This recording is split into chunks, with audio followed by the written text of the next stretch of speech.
Boyle. Hello, Catherine. How are you? I'm all right, thank you. Gosh, this is nice. How are you coping with lockdown? Uh, I really miss being on my own. I really miss being on my own.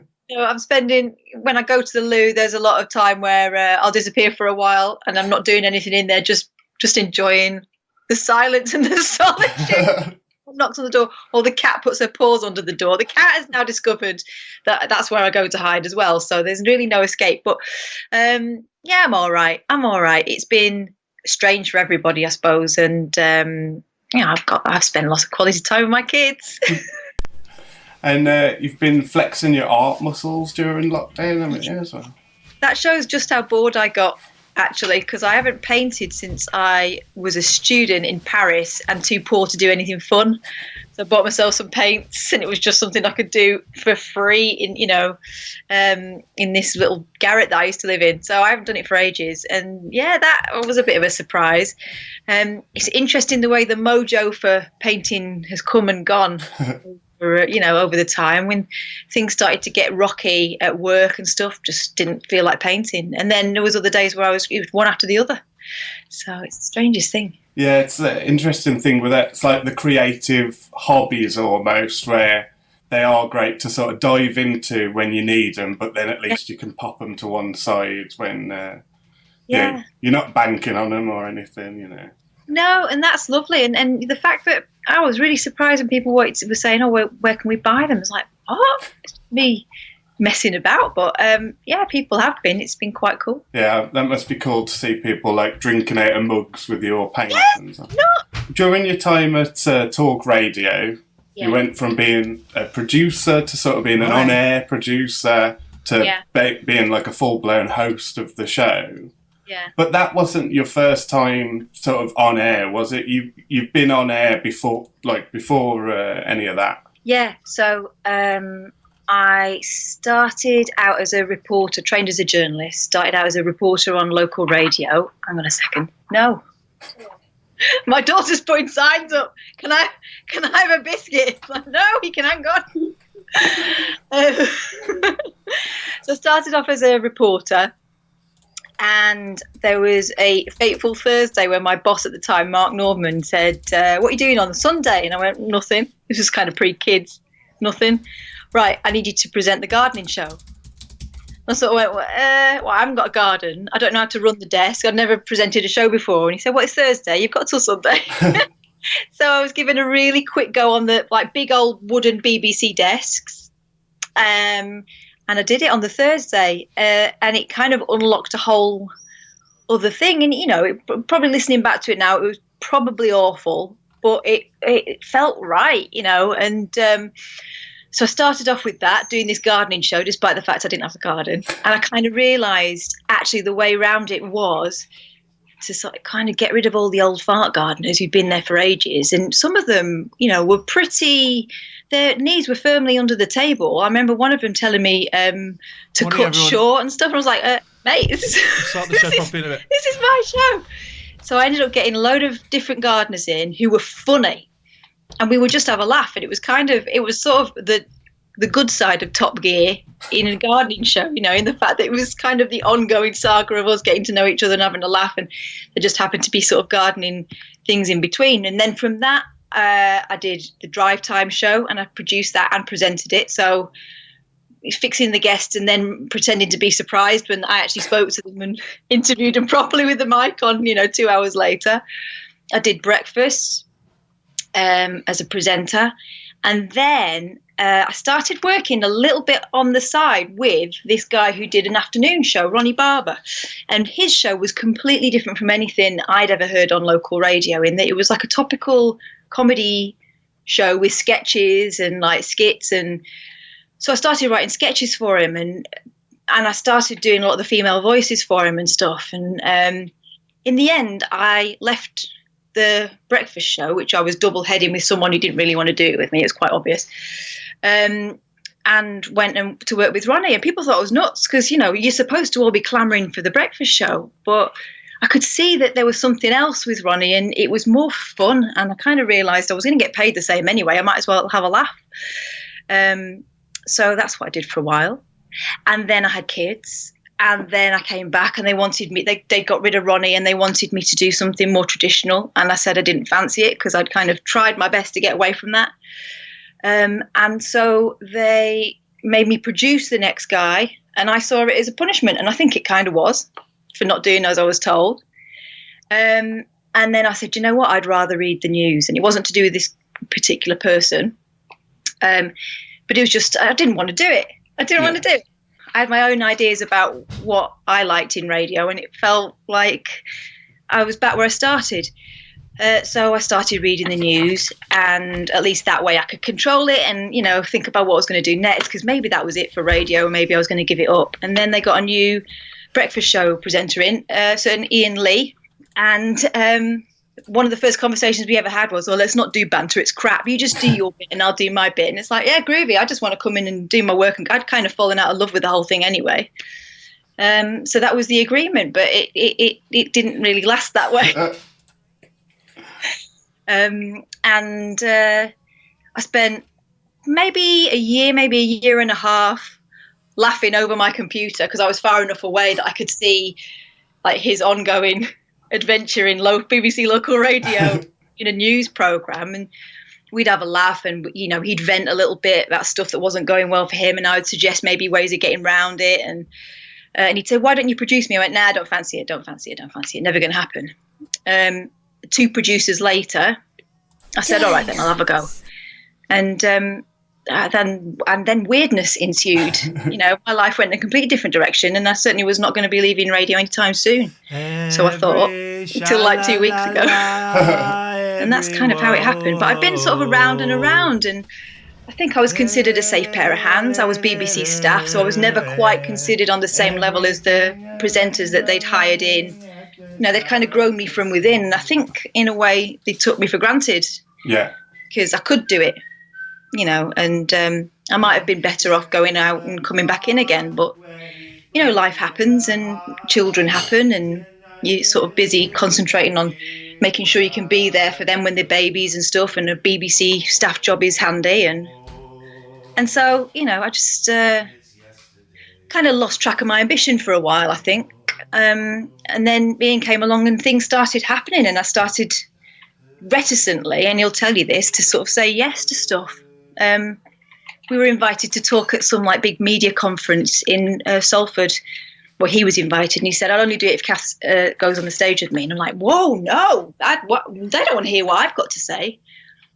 But we did it, and it was a laugh, and I felt braver because it wasn't just me. And people loved it, and we got like flipping consulting jobs out of it. That was the weirdest thing. People asking us to go to, we went to Bratislava to teach this Slovakian radio show how to do phone-in radio. It was the weirdest thing. But, you know, stuff started to happen because I started to say yes. Yeah. Whereas before I'd have waited until I felt, I'm not qualified to do that. What do I know? But it turns out, you know, having been around the circuit a few times at that particular radio station, I'd accumulated a little bit of stuff, you know. Yeah, I think it's interesting because you say like that you'd sort of fallen out of love with it. And I know Ian had a similar thing going to Three Counties in the first place, was he felt it was a step down.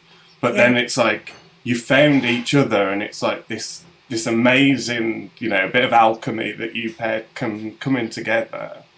But it sounds like you've always had that sort of rebellious streak. You know, you were given a gardening show, but you put your twist on it, and now you're still doing that now, and that's great. Looking back, it seems clear, that pattern. But at the time, it didn't, and it just felt like every time I would sort something out, either the show would end, or I'd get put on something different, and I would start from scratch again. And you know, after a while, it gets flipping exhausting, that, and especially when what they're trying to make you do consistently is get back in your box. I was like, well, I was never kind of, I was encouraged by a couple of people, but I always got the overwhelming feeling that people didn't know quite what I was, because I did everything, a one-woman band. Yeah. You know, what was I for? She's obviously creative, but what can we do with her? You know, and some people in authority just didn't know what to do with me, so, you know, stick her on the shelf and work it out later, you know. Yeah. And that's kind of heartbreaking when you get those moments of, oh, this is great, you know, and I always get really into things. I would always find something within whatever role I was given that I could do differently. I always try and work out a way of like surprising, you know. Yeah.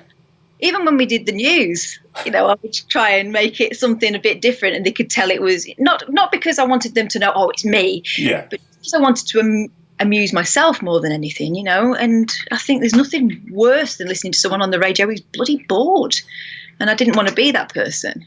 Yeah. I think it's always, you know, like you enjoy something more if you can like feel that the person doing it's enjoying doing it. You know, if someone sounds bored, you go, oh, well, I'm just bored as well, you know. And it could have been a cushy job, and I could have sat back into it and just given up. We all know people that do that. Yeah. But that would have killed me, I think. That would have killed my soul. And then you moved to talk radio. And yeah. Were you given sort of free rein to do what you wanted at Talk Radio? Because some of those shows that you and Ian put together were just spectacular, you know. You and Ian put together were just spectacular, you know. They only found out about that about 2 months later. Weird question. You'd set fireworks off on the roof, did you? And I went, yeah, we did. But by the way, thanks for listening. Turns out we could actually like make explosions. No one would notice. I mean, that was one of the beautiful things about being in that corner of the schedule, is that, you know, everyone's asleep. And yeah, when we first went there, that was the idea. I remember going in and our boss giving us this kind of rousing locker room speech about, oh, we were going to go out there and show them, and, you know, radio get ready for us because we were doing something completely different. We were encouraged to be cheeky and different. Just do it, and if you go too far, I'll let you know, is what we were told. And that was the vibe, you know. We were encouraged to take the mickey out of each other. We were encouraged to push boundaries because they were trying to make a name for themselves. But, you know, it kind of, by the time I left, it wasn't that station anymore. Yeah. And it didn't have that attitude, and, you know, they had a different vision for what they wanted the sound to be, and, you know, it wasn't us. You made the decision to leave, didn't you? So were you given another host after Ian's contract wasn't renewed? Or? Well, it was all very, I was told, you know, don't worry about it. We just, you know, obviously it's weird times and we'll just ride it out. And I was going to stay as far as I knew, and everything was very short term. And it was made quite clear everything was temporary.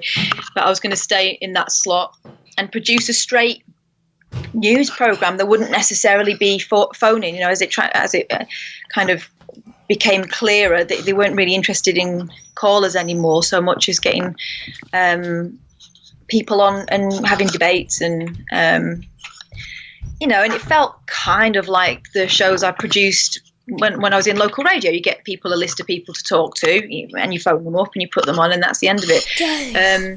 It wasn't said that I would never be on air again, but it was felt that I shouldn't be so much of a presence.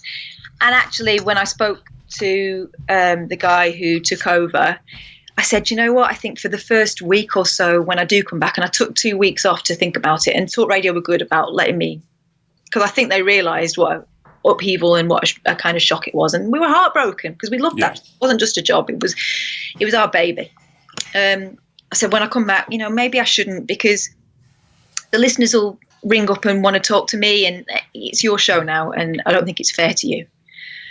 So I wasn't going to speak, at least in the short term. I just thought I can't, and you know, my heart was broken. I didn't want to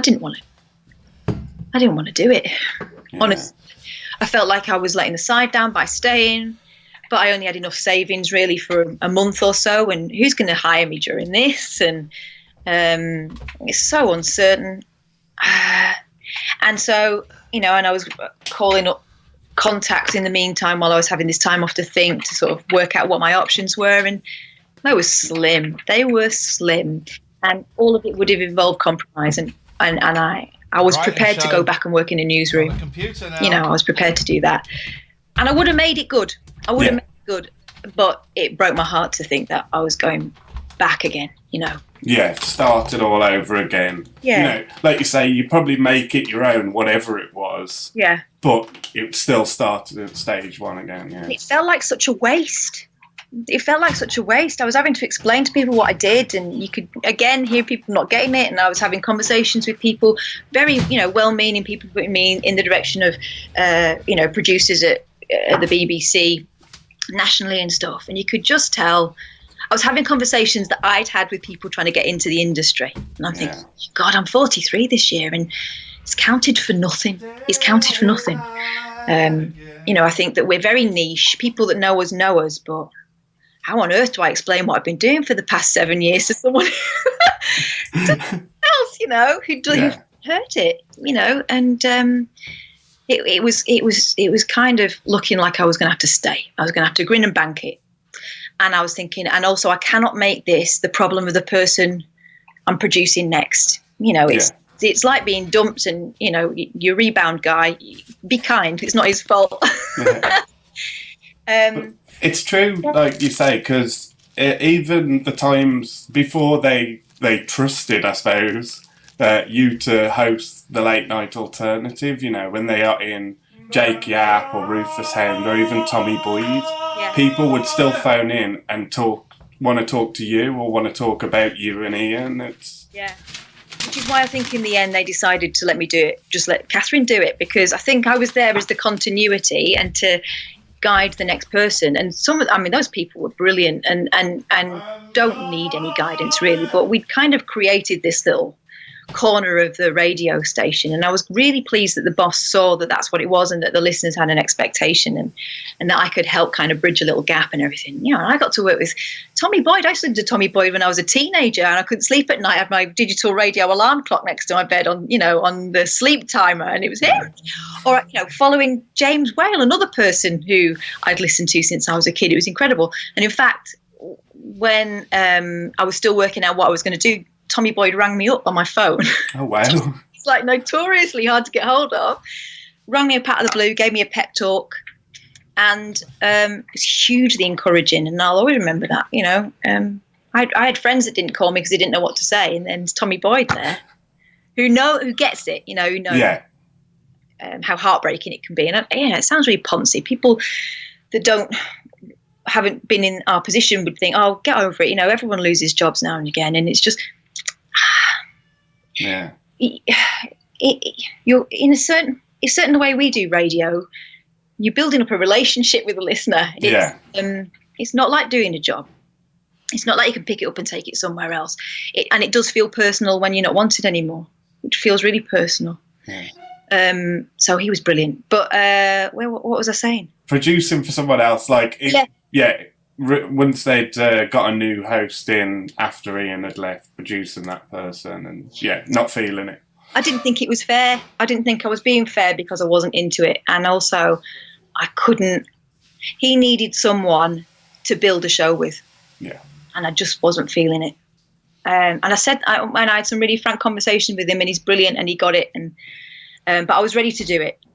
I kind of built myself up to go back, and then. I was on the Monday when I was due to do the first show back. I got a phone call from Ian saying, "Oh, terrible news! You're going to have to quit your job." He actually did the Simon Cowell on me. It was horrible. I did swear quite a bit, and there were tears, and it was relief. And then I thought, right, what do? Do I do the classic "bye bye, so long"? Or I felt like I should do the decent thing, and I did the last show. As I said I would. They give me 2 weeks off to think about it. But I'm going to go, by the way, with hours to go, I ain't doing it. So I did it, and I was thinking... That's an interview by our friend Gingerbread Mark. Let me put the link in the channel so you can watch that and go and support his channel as well. He's got some great people on there. Dom Jolly, me. I think Alex Lowe is on there. He's got some really good people. So it's well worth going to have... a little look at that. Shall I show you something? Just make this a bit smaller and cut the end off. Where's my plus and my minus? I can't see my plus and I can't see my minus. Where's my plus? There it is. This is the Cursed Brighton show. This is one track of the second half. Isn't it warm? Isn't it warm? Fruity, I would say. Okay, we're going to play another game. The most uncomfortable show I have ever been involved in. That's it. And it's going to be available on cassette only. Export MP3. Brighton Act 2 Direct Mic. Brighton Act 2. And then Catherine will mix these together. Oh, it was a horrible experience. Horrible. So we're going to mix. So send that. Why was it so bad? A guy was just all the way through the show was like sat there looking at me like that.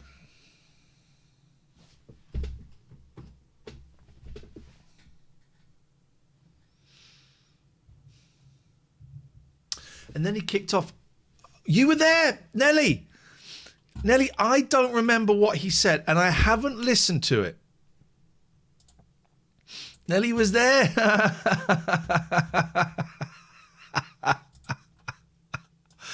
Nelly was there, man, alive. Nelly was there, man. Couldn't find it. Spent ages trying to find it, and then it turns out the memory card was in my bag for some reason. The bag I carry around all the time, and that explains why everything has been shit since then. So what we do now is we're going to transfer that to Catherine,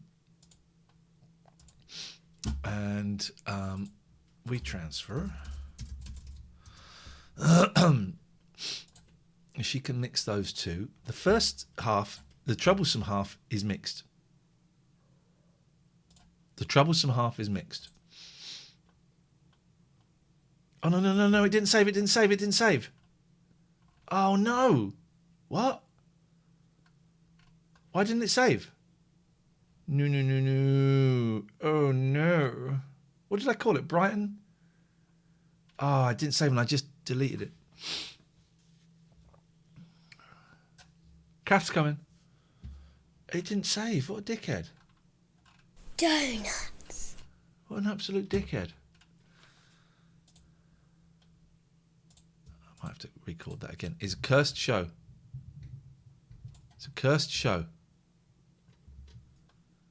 I wonder if it can recover it. Oh, I'm an idiot. Okay, will you recover? No, you won't, will you? Because I didn't save it.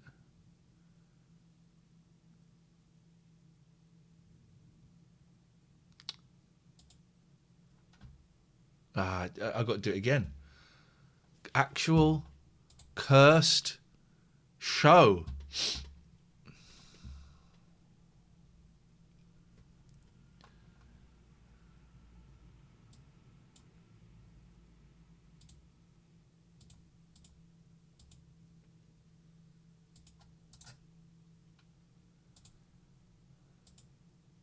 Oh, here it is.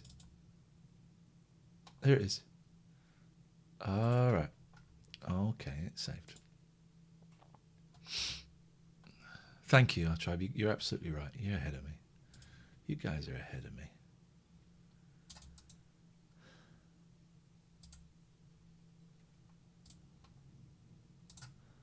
We're going to rename you. I can play you a little bit. I mean, do you want to... I don't... no, I can't play you. Okay, so now we're going to send those. Very weak transfer. Catherine. She'll mix those together. And it's going to go on a cassette. It's going to go on a cassette. And I'll be able to buy it on a cassette.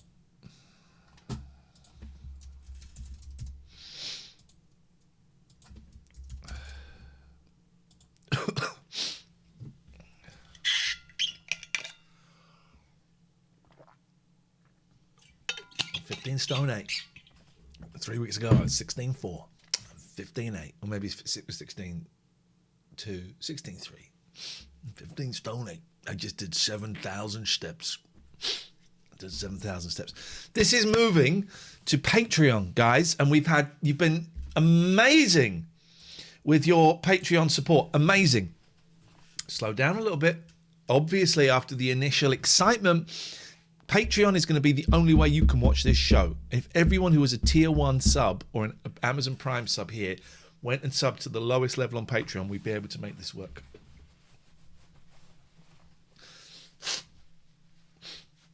The show doesn't start till 10, Ninja. I'm running early. So, Patreon is the place to go. We got some great deals for you. Honestly, I don't know if we're going to make enough. I don't know if we're going to make enough to be able to make it work. Is the thing. We are halfway there for the bare minimum of what we would need to take to cover the majority of our bills, or to cover the mortgage and my maintenance. Even then, it wouldn't cover all of that. It would cover most of the mortgage and maintenance if we got double what we've got now. And of course, it has slowed down, guys. So if you're considering signing up for the Patreon, do it, please. Because if it don't work, I'm going to have to get a real job. And I don't say that, oh God, I'm going to have to get a real job. I'll go and get a real job. I'll do whatever I have to do to feed my kids.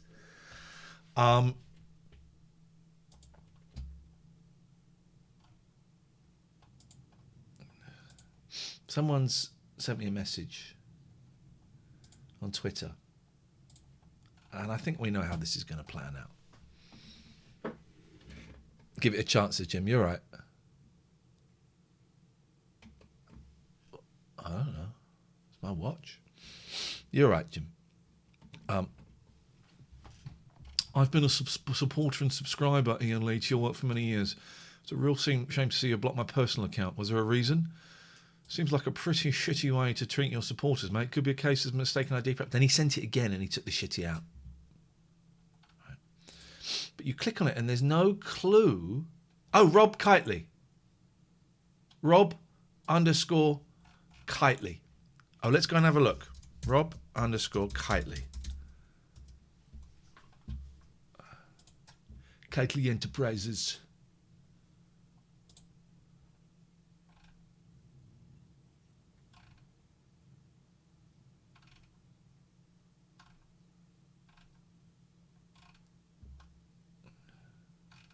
Let's see.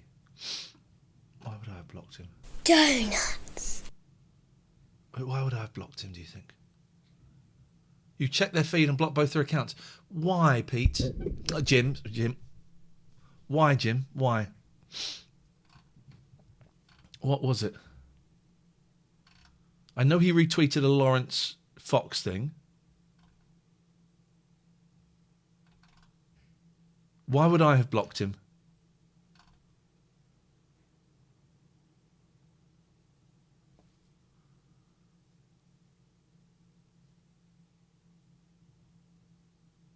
William8243. Wow, you've got a... Oh, I was up for that. That could have been it. It's nearly a year to the day that I stopped looking at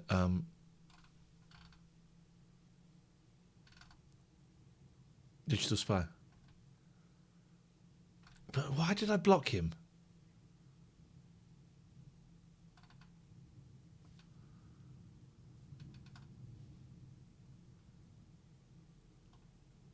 Why did I?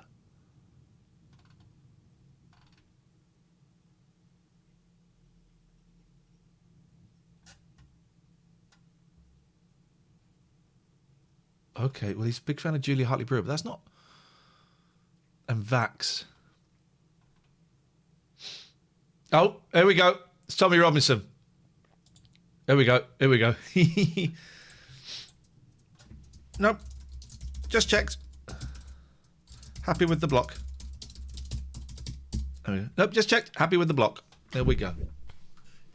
Nope, just checked. Happy with the block. There you go. There we go.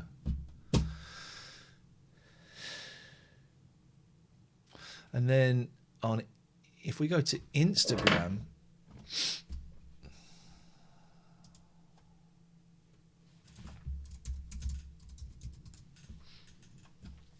he'll go, why have you blocked me? Don't need to tell you. Don't need to tell you. Don't. I don't actually need to tell you. And look at this.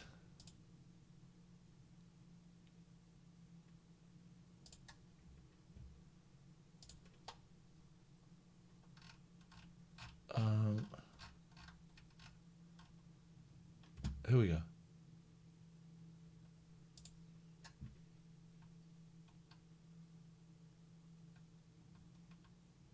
Here we go. Here we go. Here we go. Look at this, man. People. So we posted on. We're moving to Patreon, right? We need to move to Patreon because Twitch are ending their deal with us, and we haven't heard back about the exclusivity. I suspect we won't.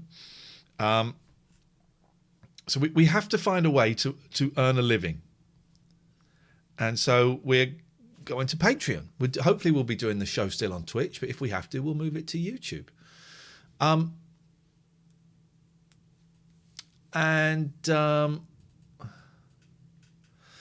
So I posted on Instagram, we're moving to Patreon, this is it. And then this woman who's posted like nice stuff in the past feels a little like being dragged around. Sorry, Ian, I love you to bits, but this is wearing thin. Feels a little like being dragged around. Sorry, Ian, I love you to bits, but this is wearing thin. It's wearing thin for Lara Croft 1965. Imagine how thin it's wearing for the guy who wonders how he's going to pay his mortgage in 3 months' time. Moomin, where the fuck have you been? You were here yesterday. You're here today. I literally just said where we were stood with Twitch. I literally just said it. They're not renewing the contract. It's done. I literally just said it, and your question is, so no more Twitch? Did I say no more Twitch? Did I say no more Twitch? So it feels a little like being dragged around. Sorry, and I love you to bits, but this is wearing thin. It's such a traumatic, then JB85, it's such a traumatic process to change. This is hard work. It's such a traumatic process to change which platform you watch a show on, isn't it? You're under no obligation to watch or be dragged around. This is me. I'm really sorry I'm unable to find a permanent place of work. It must be so stressful for you. Donuts. That might be boiling. The kettle is going on if it is.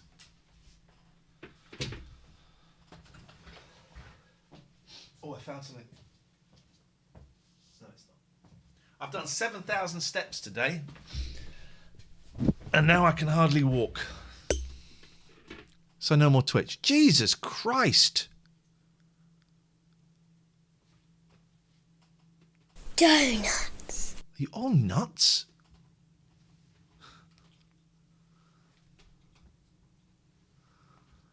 We gave one of these chairs away, Charles. We gave one of these chairs away. Oh, just check. Happy with the block. I've been a supporter and subscriber for your work for many years. It's a real shame to see you block my personal account. His first tweet said, bit of a shitty way to treat your fans. You rang 3 times. Ace in the pack. Let me turn Skype on, buddy. I'd love to speak to you because I bet you're not a knob. My bet is you are not a knob. Okie dokie. You rang twice. You rang twice. I don't want to break it to you, but twice ain't thrice.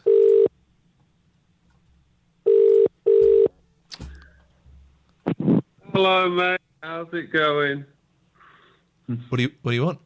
You having a nice day? You rang twice, not thrice. Oh, sorry. I made a mistake. I wanted to see how your day's been. Well, it's only 8 minutes to 10. Yeah, I've been up since 5 o'clock this morning. Unlucky, mate. Been walking the dog. Had ice cream. Did you have ice cream this morning? I didn't have an ice cream this morning. No, I'm not really an ice cream morning kind of guy. No. Where's Catherine today? Is she coming on? She's coming on. Yep. Oh, I miss her not being here. It's nice when she's on with you. You seem a bit more calmer. Go fuck yourself. That's not very nice. Well, I'll calm down when she's here. I don't know why you're swearing at me. You shouldn't be swearing at people. Why not? I wasn't hostile to you. Why not? I'm not going to start swearing at you. Go on, swear at me. No, there's no need to. Do it. No. Do it. If you were a fan, if you were one of the true fans, you would swear at me right now. No, I'm a nice person. I don't swear at anyone. You've never sworn in your life. My parents brought me up with morals. Swearing isn't about morals. Swearing is not connected to morals. Read the Bible. Yeah, where does it say in the Bible? Yeah. Where does it say in the Bible, thou shalt not swear? Yeah, chapter 7. Chapter 7 of the Bible. Yeah, go and get the Bible out. You got one behind you on the bookshelf. I don't have a Bible, no.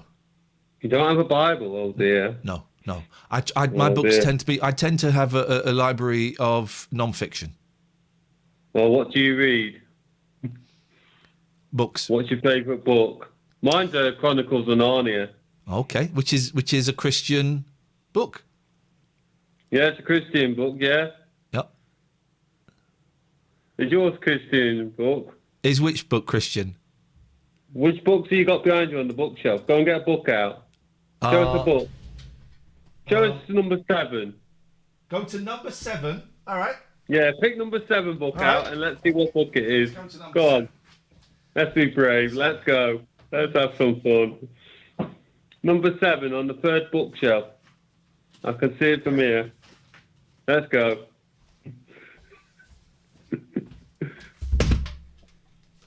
What we got here? Let's have a look.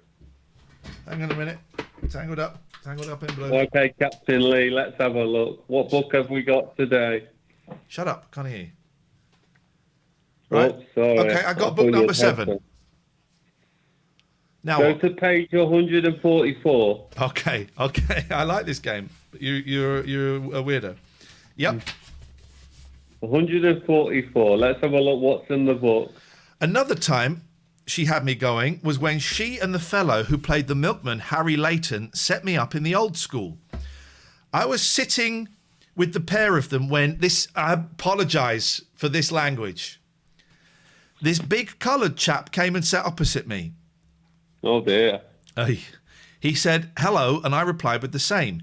He then stared at me and said, don't you remember me? I asked, should I? He then mentioned the name of the Beaufront Hotel I used to stay in at the seafront up at Roker.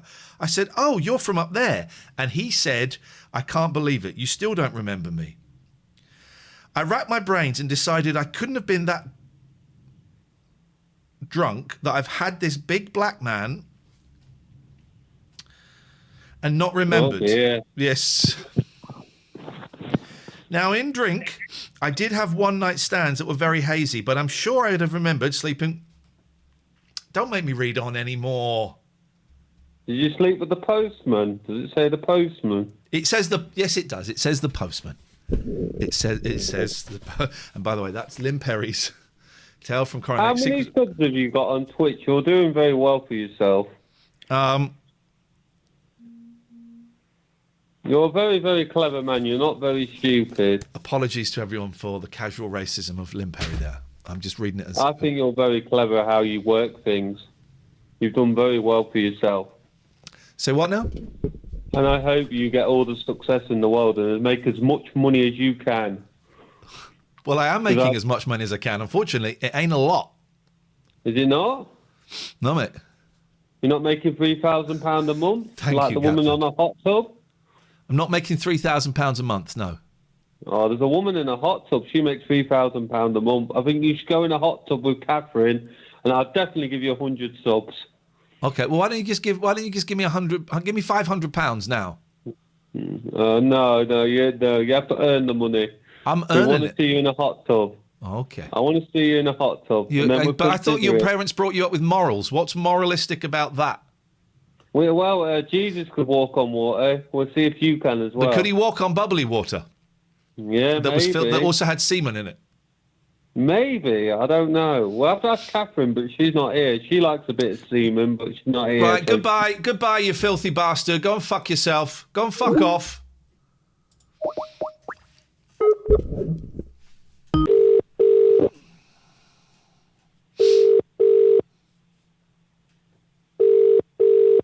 Won't answer now, will he? Ban him in the chat. Go and fuck yourself, you horrible, misogynistic, sexist piece of shit. You don't even sub to this channel. I don't want you watching this channel. You're not a Christian. You're a piece of trash and you're an arsehole now. Fuck off.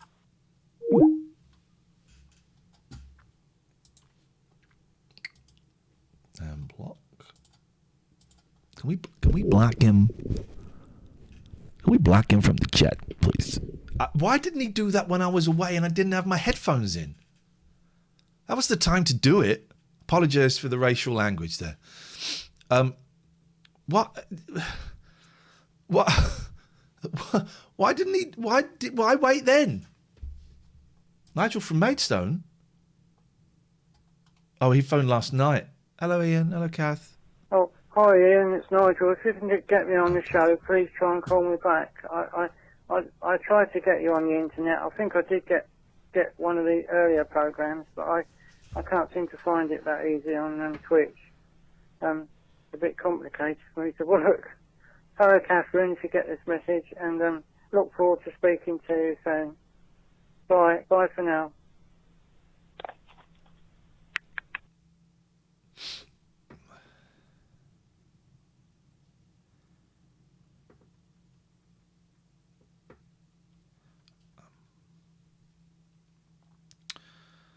So, how's it going? How's it going? Kath's getting lunch and coffee. Yes, but I had fresh coffee. I've been out for a walk. I have been out for... I've done... Let me tell you. I'll tell you how many steps I've done. Chapter 7 of the Bible. 7,190 steps. 4.31 kilometers. I woke up early. And I just thought, Jesus, I'm just going to get up. I'm just going to get up. What's the point of life? I got my psych appointment moved forward till tomorrow. That's good. Kath's about 20 minutes away because I asked her to get some goods. Very blustery. I didn't get blown on my walk, Lenny. But very windy. Feel lousy. Feel like, what's the point of doing this rubbish? But boy, oh boy, we're going to give you a great show today. Did it tweet? Didn't tweet that we're live, did it? Why does it does that sometimes? We are live. Or maybe it did right now. www.twitch.tv/TLNA.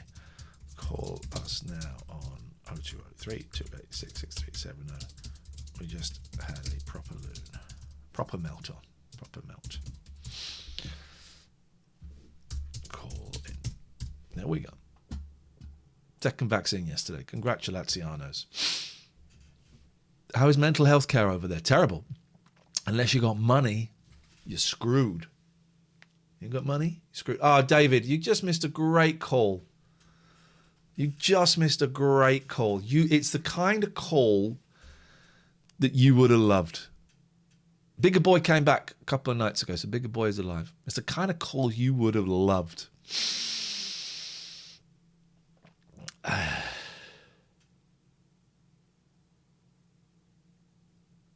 Yeah, I might go back to Streamlabs. Stream Elements has been nothing but pain in the ass.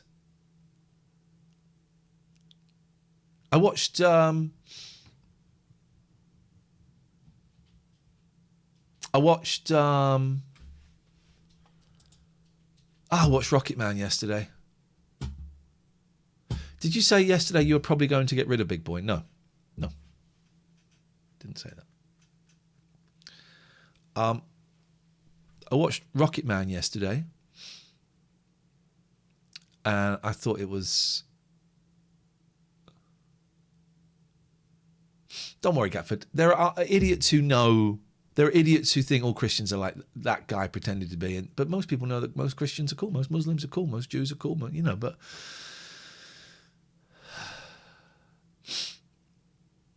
I thought Rocket Man was a masterpiece. It made me very sad for many different reasons, and probably not the reasons that you're thinking. Made me very sad. Made me think of missed. Hey, Mark Butler, thank you for your... Mark Butler! Erin Zabbit, thank you! Just sign up for the Patreon. Made me very sad. I'm not in a great space mentally. I'm having a very low bipolar swing, but I'm seeing my psychiatrist tomorrow, which is great. They brought it forward, which is great because I got a little bit of money. But Rocket Man I thought was beautiful. I thought it was stunning. I texted Dexter Fletcher. I still got his number. You come on my show and you give me your number, you're going to get texts. I texted Dexter Fletcher and said it was a masterpiece. And it's stunning. It's stunning. I don't really like Elton John that much. I don't know Elton John, right? But I could legitimately say hello to him because of contacts. I have legitimately said hello to him. I once asked him who was in charge of the bouncy castle. I could, you know, I don't know him. I know people that know him really well. And I'm watching that thinking, money is a thing at the moment, right? And we're scrabbling together, Catherine and I, to try and get just about enough money to cover the bills. And I'm watching that thinking, Jesus, the amount that we are trying to earn in a month, he's made now. And there's a jealousy there. There's a lot of thing about confusion around sexuality. I had that. And also I get, it's just going to take some decongestant.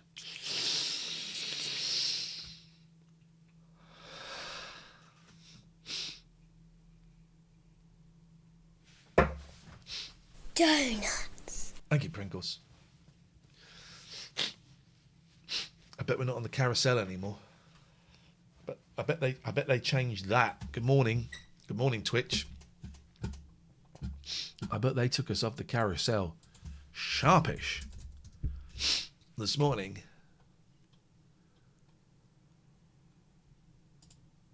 Oh, we're on the carousel.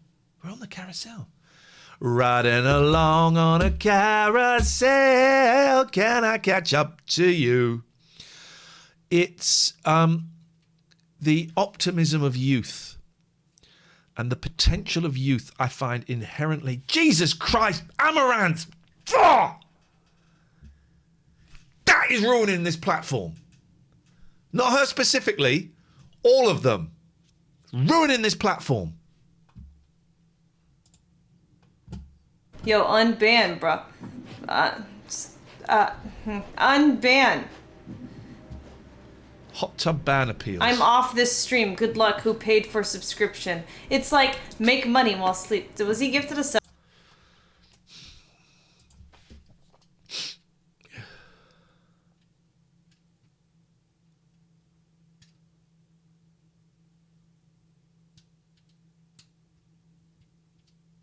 I said I was considering getting rid of Big Boy, Pete.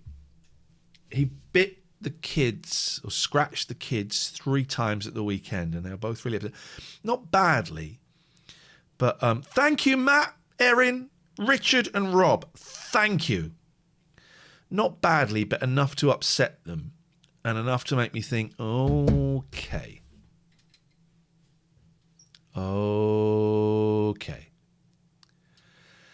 So I have to consider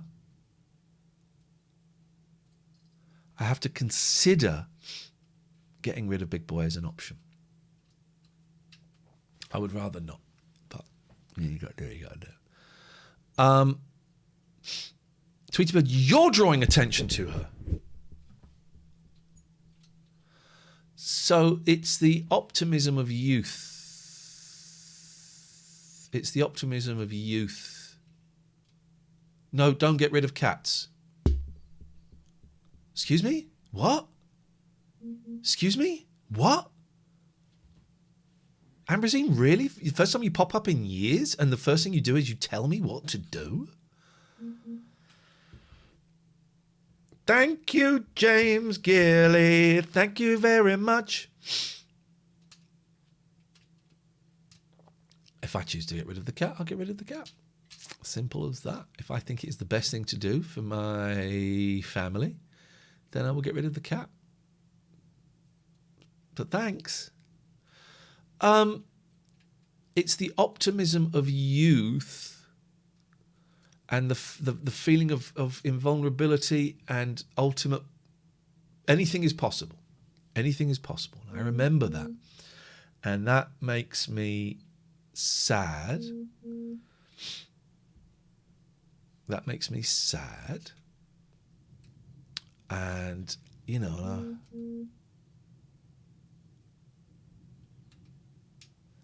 What the fuck?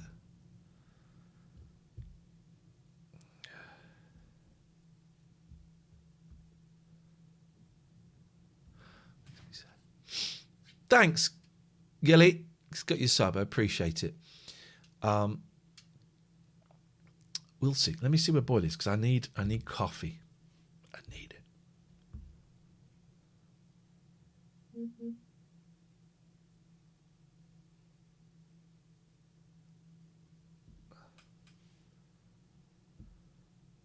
Hey, who's this?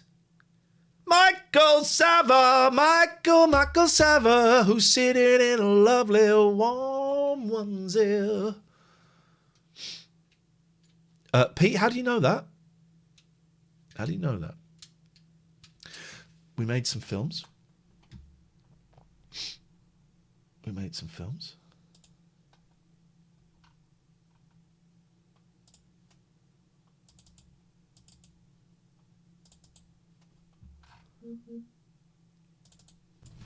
Hello, I'm Catherine, and this I is know. my friend Ian, and We're together not we are friends. Ian and Catherine. Catherine and Ian. We're not friends. We are friends. Well, we're clean on. Tell them we haven't got much time. Tell them about Patreon. Patreon. Okay, so we're moving towards a Patreon-funded model, which sounds really... I mean, I like models, but we're not that kind of model. I'm like a UK. model and... You may not like Amaranth, but she streams 10 hours every day and is trying to fund an animal sanctuary. I get it's the lowest... She said she used to do gaming in a onesie or whatever and got nothing. Hot tub... Well, you start off justifying her, and then you do a sad emoji at the end. Also, she's a racist. Also, it's not specifically her I have the problem with. It's Twitch allowing that. Now, she's the face of that because she gets 13, 14, 15,000 views. But your message makes no... Because it starts here and ends here. It contradicts itself. Try it again. Anyway.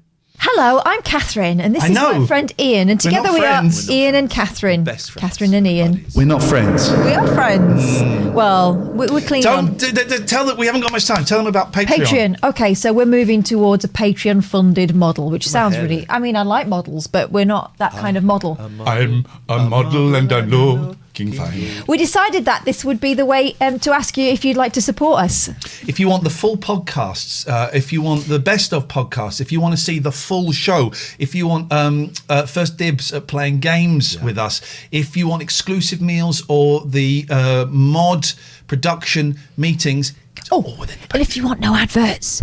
no adverts as well. It's all within Patreon.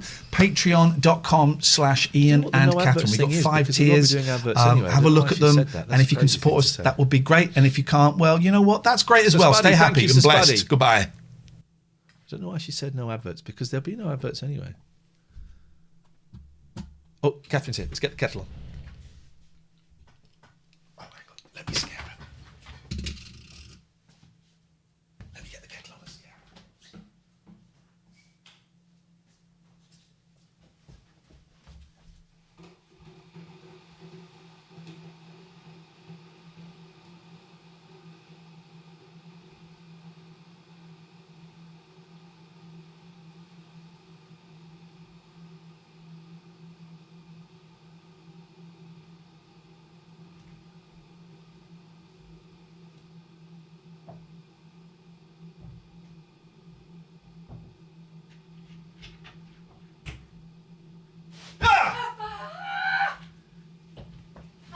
player. Oh, no, come on. Give me that cough. I've got the kettles on. We're live, by the way, guys. Hello, everybody, people. It's windy out. I got blown down to school.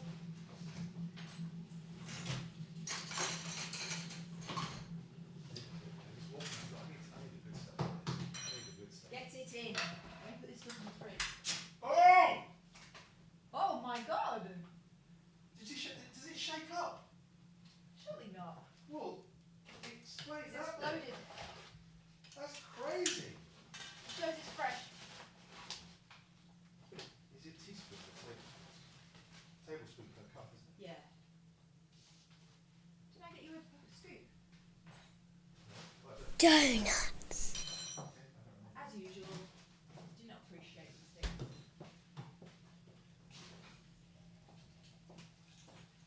Just hoy my glass around and it's wriggled up.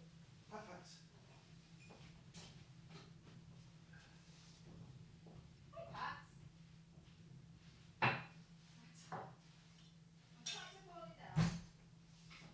Please be decent in this house. Oh, you missed a great call, Catherine. Oh yeah.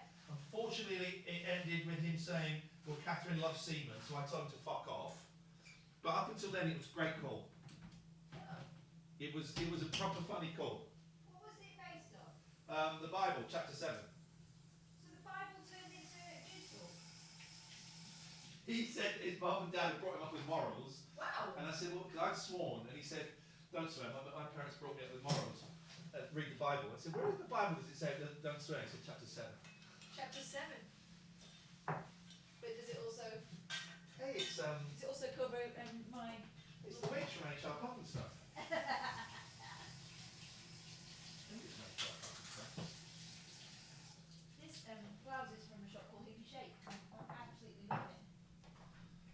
You look awesome. You're awesome, honey pie. It is because the sleeve of it. And the colour. Spaff on it. Oh god, he was right. No, the water. The water will dry. The spaff has dried. Chickpea. Hey guys. Everybody.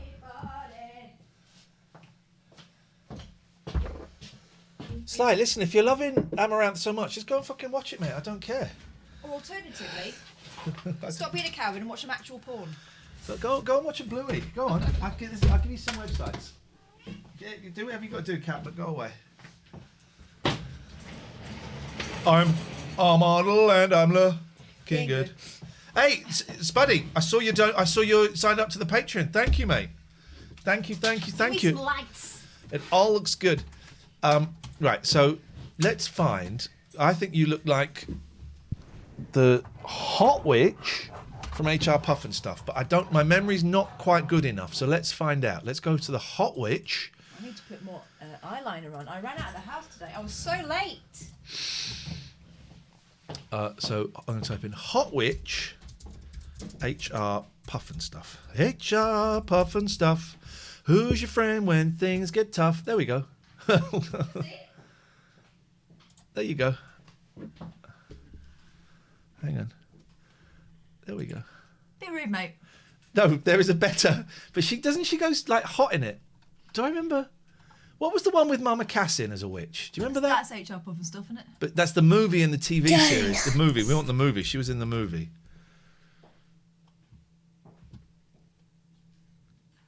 Oh, we keep coming back to that. And that's just disrespectful. Yeah.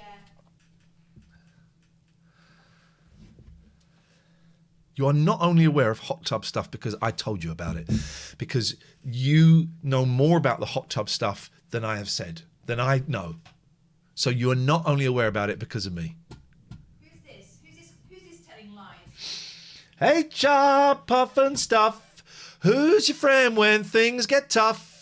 HR Puff and stuff. You can't do a little cause you can't do enough. I tell you. Guess what Witchy Poo's real name is? You just research slides. Okay, well, you carry on researching it. Thank you, Tom Corder, for becoming a Patreon. It is lovely. Lovely to have you on board. Hey, Tom Simeone. What a beautiful surname. All surnames are beautiful, I think, actually. But that one, I like it. I like it. Thank you. Witchy Poo's real name is Billy Hayes. Shut the front door. Shut the front door. Do you know what? What? Whenever you do my hair today, the wind did it, and I'm kind of loving it. So I hope Kath bought me. I think my thing is broken. Kath bought me a tin of fresh coffee, and I opened it and it exploded everywhere. Is that common? Is it like Coca-Cola? I need this. I need this so badly, Daddy. Feed me. All right, now she's ready. All right, come and get this rocket fuel.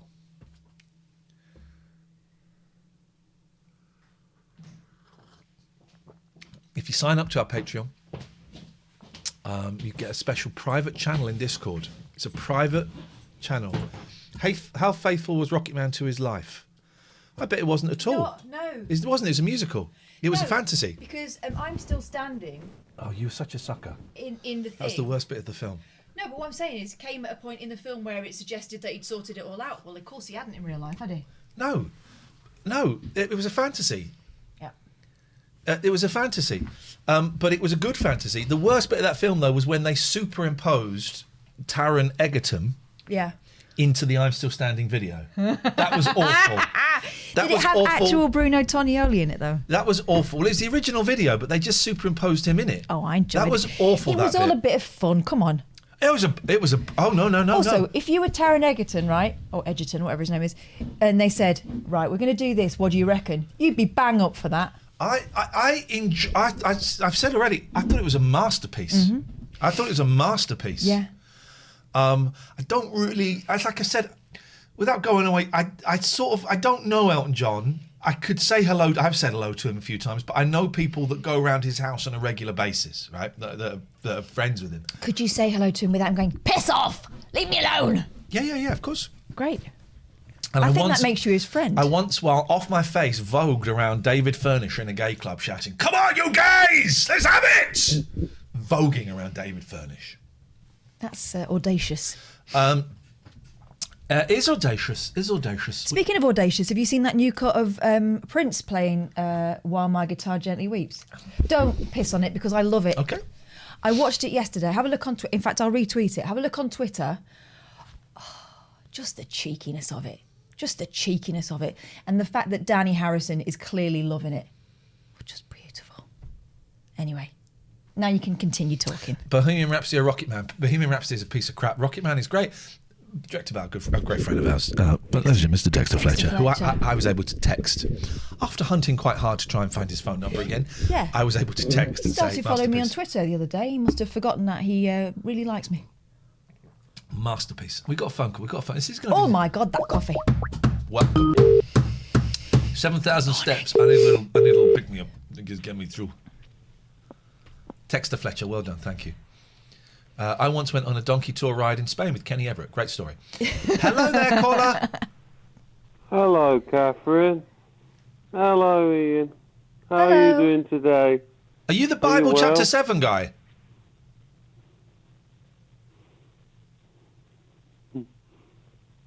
Hello? Yes. Hello. Are you the Bible chapter 7 guy? No. You I just sound want to like see how him. your day's been today. Have you had any ice cream today? Had what? Here's what I'm going to do. If you apologise to Catherine for the joke I you like made... Catherine. Catherine's nice. Shut your face, you prick. You apologise to... Catherine's really- Shut your face. No one can hear you now. You apologise to Catherine for what you said. I'll let you carry on calling. If you don't, this call's over right now. Apologise to Catherine. Catherine wasn't here. I was talking to you. But you made a vulgar Sorry joke. if Catherine's upset. You made a vulgar joke about her. You got 10 seconds to apologise now. Otherwise, said that's it. sorry. You're done. No? I said sorry to her. Okay, would you like to tell her what the joke was? You told her in the kitchen. We all heard you. Why don't you tell her the joke that you made? Let's hear it. Go on. No, it's only a joke. It doesn't Yeah, matter. but if it was She wasn't funny, I'm here. going to laugh. Tell me what you said. It wasn't funny. Were you Some being... people can't have a sense of humour. It's fine. I don't want to Oh, upset hang on. anyone. It was funny or it wasn't? We don't want to upset anybody. Tell me what it was if it was a joke. It was funny. It was Say a the joke. thing. So it was funny. Full Say the full thing. comedy. Say the thing you said You to see me Maddie about Henry on the Catherine. stage, it's No one can comedy. hear you. No one can hear you. Say the I thing. found To, it. say the thing. Go fuck yourself. It's a weird one, that, isn't it? Some people haven't... It wasn't funny. Some people haven't got a sense of humour. It was funny. I found it funny. Didn't dare tell me it. It was about Catherine loving semen. I mean, whether I do or don't. It's not a basis for a joke, is it? It's an unpleasant thing to say. I mean, semen, whatever. I don't know if it's unpleasant or not. Well, I do know, but it's not my cup of tea. It's never been my cup of Okay. tea, really. But it was an unpleasant thing to say, but it was made doubly unpleasant. It's just a horrible, lazy, misogynistic joke. Why- Doubly unpleasant by the fact that you weren't here when it was made. Why bring it? Why bring it?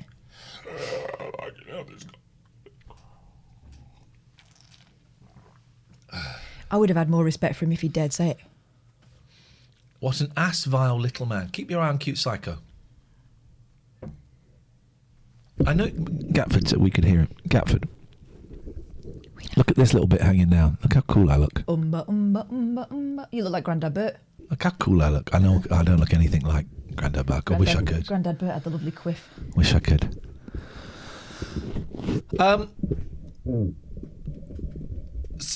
So some guy said to me, "You've missed so much today, Catherine." Some guy said to me, "I've been a big fan and supporter of yours for years. But Why have you blocked me? there we go. Why have you blocked me?" It's a shitty. He sent two tweets. First one was, "That's a shitty way to treat a fan." The second one was, he didn't have the shitty bit in it, right? So come with me on a little journey into. So it's this guy, and it's Rob_Kitely. So we look for Rob. Not a name I recognise. No. So we're going to have a little look here. And here's this thing. Okay. Oh, he's blocked. Okay. Oh, I remember the face.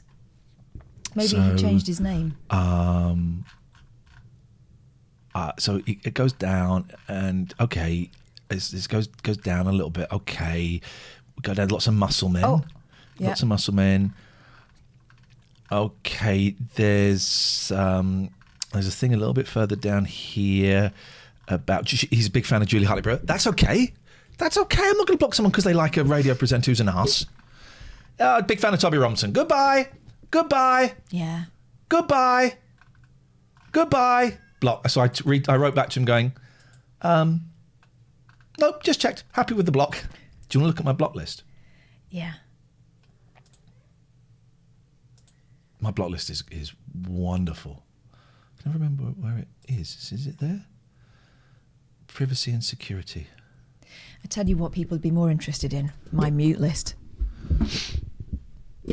Oh God, yeah. Cherry Dude, can't remember. I don't remember. I just blocked. I mean, look at that. I once unblocked everybody that I blocked, and it was a nightmare. Oh yeah, there were reasons. There were reasons for each and every one. This is the guy who got angry with me because I said that Twitch needed to up its game because it was bordering on soft porn. He said, "No, it's not. It's all tastefully done. Tastefully. Okay. It's all tastefully done." With these people, it doesn't matter to them until it's their daughter or their wife. Yeah, no. It's all tastefully done.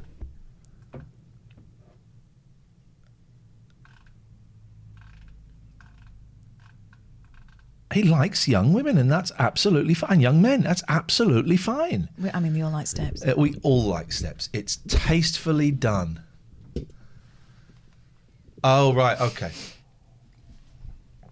Anyway. It's all good fun on social media, isn't it? Very social. So, here's where we're at. We're going to go on about it a bit, but not too much today. Patreon is the way forward. Come July the 1st, you want to see the full show. It's going to be, we don't quite know the hours yet, but we imagine we're going to do 3 or 4 2 or 3 hour shows a week. Yeah. We're imagining. Probably slightly less than we're doing now. In my head, it's Monday, Tuesday, Wednesday mornings, let's say 11 till 1, because it's easier for you to get here. Yeah. Right.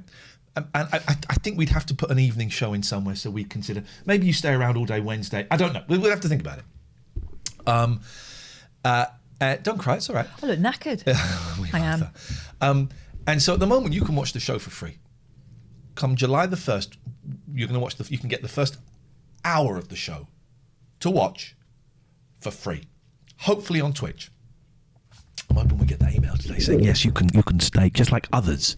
You can remain partner, and we will not ask for exclusivity like we've done with hundreds of other people. We'll let you have that. Either way, it'd be good to clarify. It will be good to clarify.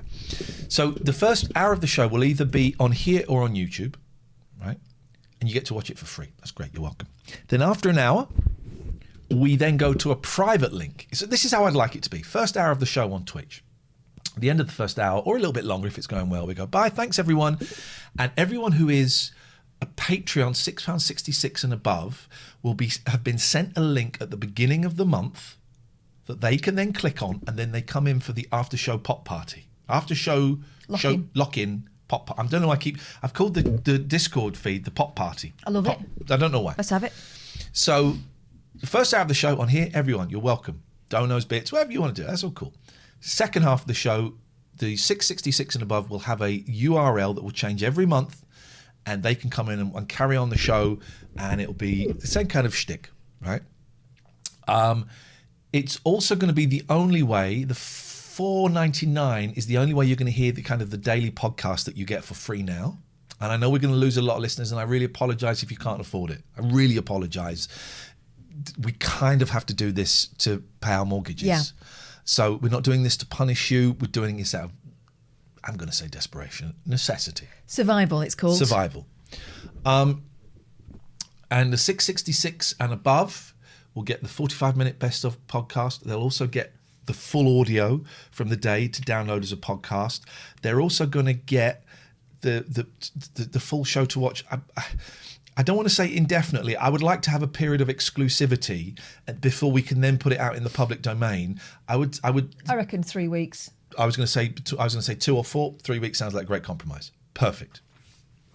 And as well as that, there's loads of other bonuses. Like we're going to be doing some gaming streams, because it's been tricky for us to do gaming streams under our current agreement, but we're not beholden to that anymore. So we're going to do gaming streams. I really want to do a Call of Duty stream with Catherine. I really want to do a Call of Duty. Now, here's what I'm thinking. Camera 2. You look away. I'm thinking maybe I get in training. Cue imaginary montage of me in training, so that when we actually do play, I'm shit hot instead of just shit. Prop hunt is good. You know prop hunt? Yeah, where you have to disguise yourself as like a box. Yeah. Prop hunt would be fun. David asked a great question. What hour of the show will Gatford be calling in? That'll be the free hour. But here's what we could do. I mean, we put the judgments behind the paywall. I think so. And so we'll be doing gaming. And I think some of the gaming, we need to experiment with what works. But some of the gaming will be free. Some of the gaming will be behind the paywall. But if you're a £20 patron and above, you get first dibs on joining the game with us. And then if no one in the £20 is around, then we go down to the next tier, then we go down to the next tier, okay? But £20 get the first dibs on being invited into the games with us. And we'll have it all on Discord as well, so that we can all chat to each other and stuff like that. And it'll be a mixture of PC and PlayStation and all that kind of stuff. We are painfully aware that this will exclude a number of people who cannot afford it or who don't want to pay for it. And I'm really sorry if you knew how hard we have worked in the last 5 years, because I'm including our time at Talk. Yeah. I'm specifically talking about our time at Talk, to get you free podcasts. We have fought so hard. We've had actual shouting arguments at Talk Radio about why they wanted to get rid of all the podcasts, and then the compromise was you can do a half-hour best of the week. We kept going, no. We wanted to put the whole show out as a podcast. We got it down to 45 minutes. Then they wanted to take the rabbit hole. We have fought so hard. Do you want a bit more coffee? No, I'm all right. I'm still working on this one, and it's starting to kick in. To get you free podcasts. But you will be able to watch that hour for free. Yeah. And so it breaks it breaks our heart that we are having to put the podcast behind a paywall. So, Never what we wanted. Jam.exe, sorry if I'm pronouncing that wrong, says, so it's the 666 one that means we can watch each show in its entirety. Yes. If you just want the 45-minute podcast and the first hour free to watch, it's the £4.99. And there are hundreds of hours of pods for free on the Vault, though, so... Okay, well, we're trusting you not to go and look at those. Okay, thanks, Tweety. We'll ask Matty to pull those down. Thank you for pointing that out. We will ask Matty to pull those down. What we're saying is that they will go behind a paywall. Paul Twist, Pac-Man 99. You've got a Switch, haven't you? Yeah. Yeah, we'll play Pac-Man 99, definitely. Pac-Man 99 is insane. It's such a good game. We can do some VR. We can do some VR. I have only come top 20. Can we do 6? You can chip in and chip out whenever you want. This, trust us, you will have to probably switch venue up for the second hour. It'll just be clicking on a URL or a private URL. Depending on what they let us do. We promise you that this is not a cash grab. This is because we've had our income stream taken, or we're about to. So it's this, or we go and get a job somewhere else and there'll be nothing at all. And I am desperate. You know, I have, I'm a little bit nervous. We are halfway to what the bare minimum we would need that would cover a significant amount of my bills. That's all I'm after. You know, that's all I'm after. And, I don't know. So anyway, patreon.com/Ian and Catherine. I-A-I-N and Catherine with the K. If you'd consider it, we'd be really grateful. We would be very grateful. Let's see. James Gilly. We mentioned James Gilly. Oh, look at this. Heidi Clark. Adrian Jones. Jimbo has sent us some overlays. Yes, we will look into that. Thanking you. Hey, in fact, we're at 245 patrons. The 250th is going to get a phone call from me and Catherine. I had a lovely phone call with a guy, I want to say Glenn, but I don't actually think that's his name. Well, I saw a Glenn thanked you and said he fanboyed. Glenn. It was Glenn. A lovely chat with Glenn, who was our 200th subscriber. Sweet. I phoned him up. He was actually... No, he wasn't. Was he 200th or 100th? Anyway, it wasn't actually him. He was like 199. It was Will Guyatt. Will Guy gets phone calls all the time. Will's a mate. Will doesn't, Will's a mate. Doesn't need an extra call. Will's a mate, so but they both got. So I had a really nice chat with Glenn. So if the 250th, and it shows up slightly different on Patreon. So I'm going by my emails. So we're on 245. So 6, 7, 8, 9. The fifth one that pops up in my emails in the order they come in, you're going to get a phone call from me and Catherine. Yeah. 0203 286 6370 is our telephone number if you want to give us a call. We missed. Let's try this. This is from last night. He seems to be a night caller, doesn't he? Of course he is. This fella. Dirty people often are. Dirty people.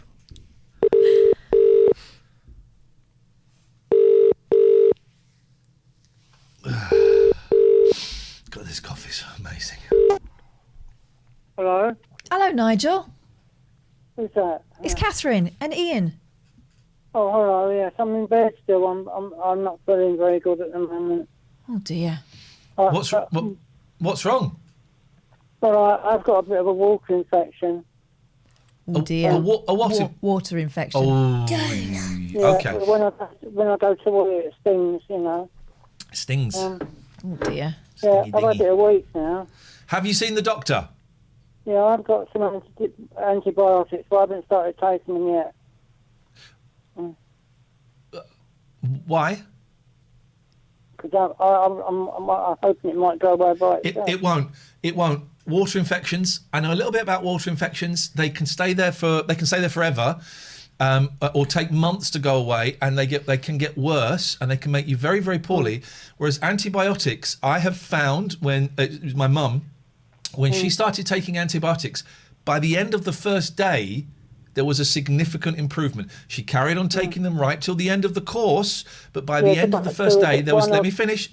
By the end of the first day, there was generally a significant improvement. So if your doctor's giving you antibiotics, I would suggest you start taking them right now. Yeah, they don't give them out for nothing, Nigel. But I've got to take a water sample round anyway sometime. Anyway. Okay. Have they given you have they given you the antibiotics?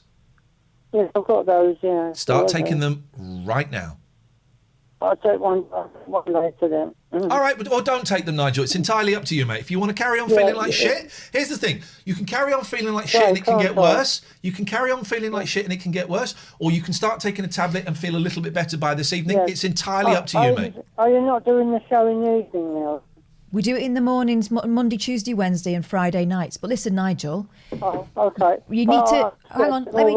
Nigel, sorry, Nigel. I'm not... Sorry, Nigel, love, take the medicine because the danger is it starts affecting other things if you don't. Well, I've got to take a water sample round as well. I've got to do that. Okay. All right, man. Good luck. I'm going to get some more rest at the moment. Go and get some rest. You have a little rest. Okay, good luck. Good luck. Take your medicine, guys. Take your medicine. Hey, on Friday... Oh, God. No, not her. I'm so excited about this. Today is the day. No, you're horrible. Start something new with GoDaddy for free. Use the pads. On Friday, ladies and gentlemen, I'm so excited about this.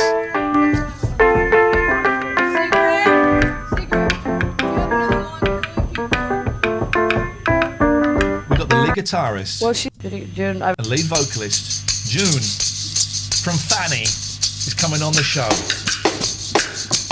What a band. You know Susie Quattro's sister joined Fanny for a while. Really? Got to watch that Susie Quattro documentary. It's fascinating. Hang on a second. This is June. Coming on last name Middleton. She's coming on. Look at her. What a sound. What a sound. Look at that. I love it. They all look incredible. You do me wrong, but still I'm crazy about you. Yeah, by accident. That coming in this Stay away too long, and I can't do without you. What a voice. Ian Spuddy says Every chance you get, you seem to hurt me more This is a and Marvin Gaye song. more. But each hurt makes my love much stronger than before. I know flowers grow Like the the rain, bass player is just but so how can like love everything a grow? bass player should be. Cute, aloof, doing their own thing. I mean, just that look is just the perfect bass player look. And it's even better because it's a hot chick. Look. But each hurt makes my love much stronger than before. I know flowers grow with the rain, but how can love They're not grow making with love to the pain? camera. No. They're not shaking their tartars. They're just rocking. They're so good. Let me play you a little bit of another song of theirs that they do a great version of Hey Bulldog by the Beatles. Let me go to Spotify. So June is coming on Friday, and I'm beyond thrilled. There's a great Fanny song. It's kind of a dirty joke. Donuts. It's kind of a dirty joke. Why? Gemma says she's a big Fanny fan. We all are. Fanny. Oh, listen to this. Listen to this. This is great. This is great. It's a dirty joke. I love this, man. Hey, Gemma.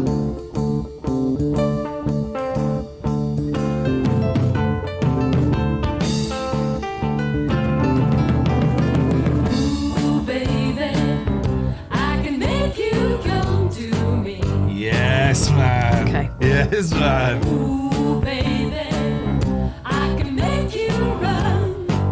Isn't it great? And then they do Hey Bulldog by the Beatles, which is an odd little one to do, but it rocks. Big up to Andrew Liggins, our latest patron. Oh, Andrew, thank you. Thank you. I wonder if we're at 250 yet. Not quite. And Lazarus Whip. And Jamie, we got Jamie Long, we got Lazarus Whip. Sheepdog, standing in the rain. Bullfrog, Used to be in bed. doing it again. Some kind of happiness is meant. Anyway, it goes on. Fanny's great. I was the guy, right? But here we go. Let's go and have a little read of this comment in its entirety. Ooh, baby. I was the one who did the phone call. It was a joke. Sorry if I upset you guys. I wish you all the best. I hope you can make lots of money. You guys and girls are brilliant. Love the bear. Best luck. Hope I can ring again sometime. Sometimes I'm just not funny. You made a joke about woman loving semen, right? And I gave you the opportunity to acknowledge it and say it to the person that it was about and apologise. I gave you that opportunity. Here's the other thing, Bear. You had the opportunity to talk to us about it, and you went from a bit sorry to not sorry at all to it's your problem. So I just don't think this is going to work out. So thanks. Bye. Thank you, Andrew Liggins. Let me just check where we are. Okay, we need 2 more. 2 more. Exciting. So, on the next one. But the one after is going to get a phone call from me and Catherine. After the show. Darren Longhurst After has the just show. subscribed on Patreon. Hang on a minute. Well, don't look on that. I need to do it. I've got it, Darren Longhurst. The next person that subs, any level, gets a phone call. And you can decide whether you get the phone call during the show or after the show. You call it, man. You're the We boss. call you. You call it. There we go. Graham Meacham. Graham Meacham. How do you want it, Graham? Graham Meacham. Graham Meacham. We need to think of something big for the. So that's 250 we've got. Shows up a little bit later on the Patreon app. I'm going by the emails. We need to think of something big for the 300th. Is it a big boy T-shirt or something? No. No, because that's counterintuitive because that costs us money. Oh, by the way, the postcards are down there. Good. Ready to go. Oh my God, how many? Not that many. It's about 15, 20. That's all it I is. could do that. It's not that bad. It's not that I don't bad. begrudge you guys. I don't. Gemma, I love writing Gemma's address. Just because it's a cool address, man. It's a cool address. Right, so Graham Meacham. Send a personal message. Graham, you got it. You just want a phone call. I don't know if you're in the chat, Graham. Might be pretending to work. That could be awkward. Ooh, baby, I can make you come to me. Ooh, baby, I can make you come. You got it. You get it. Anyway, June's coming on.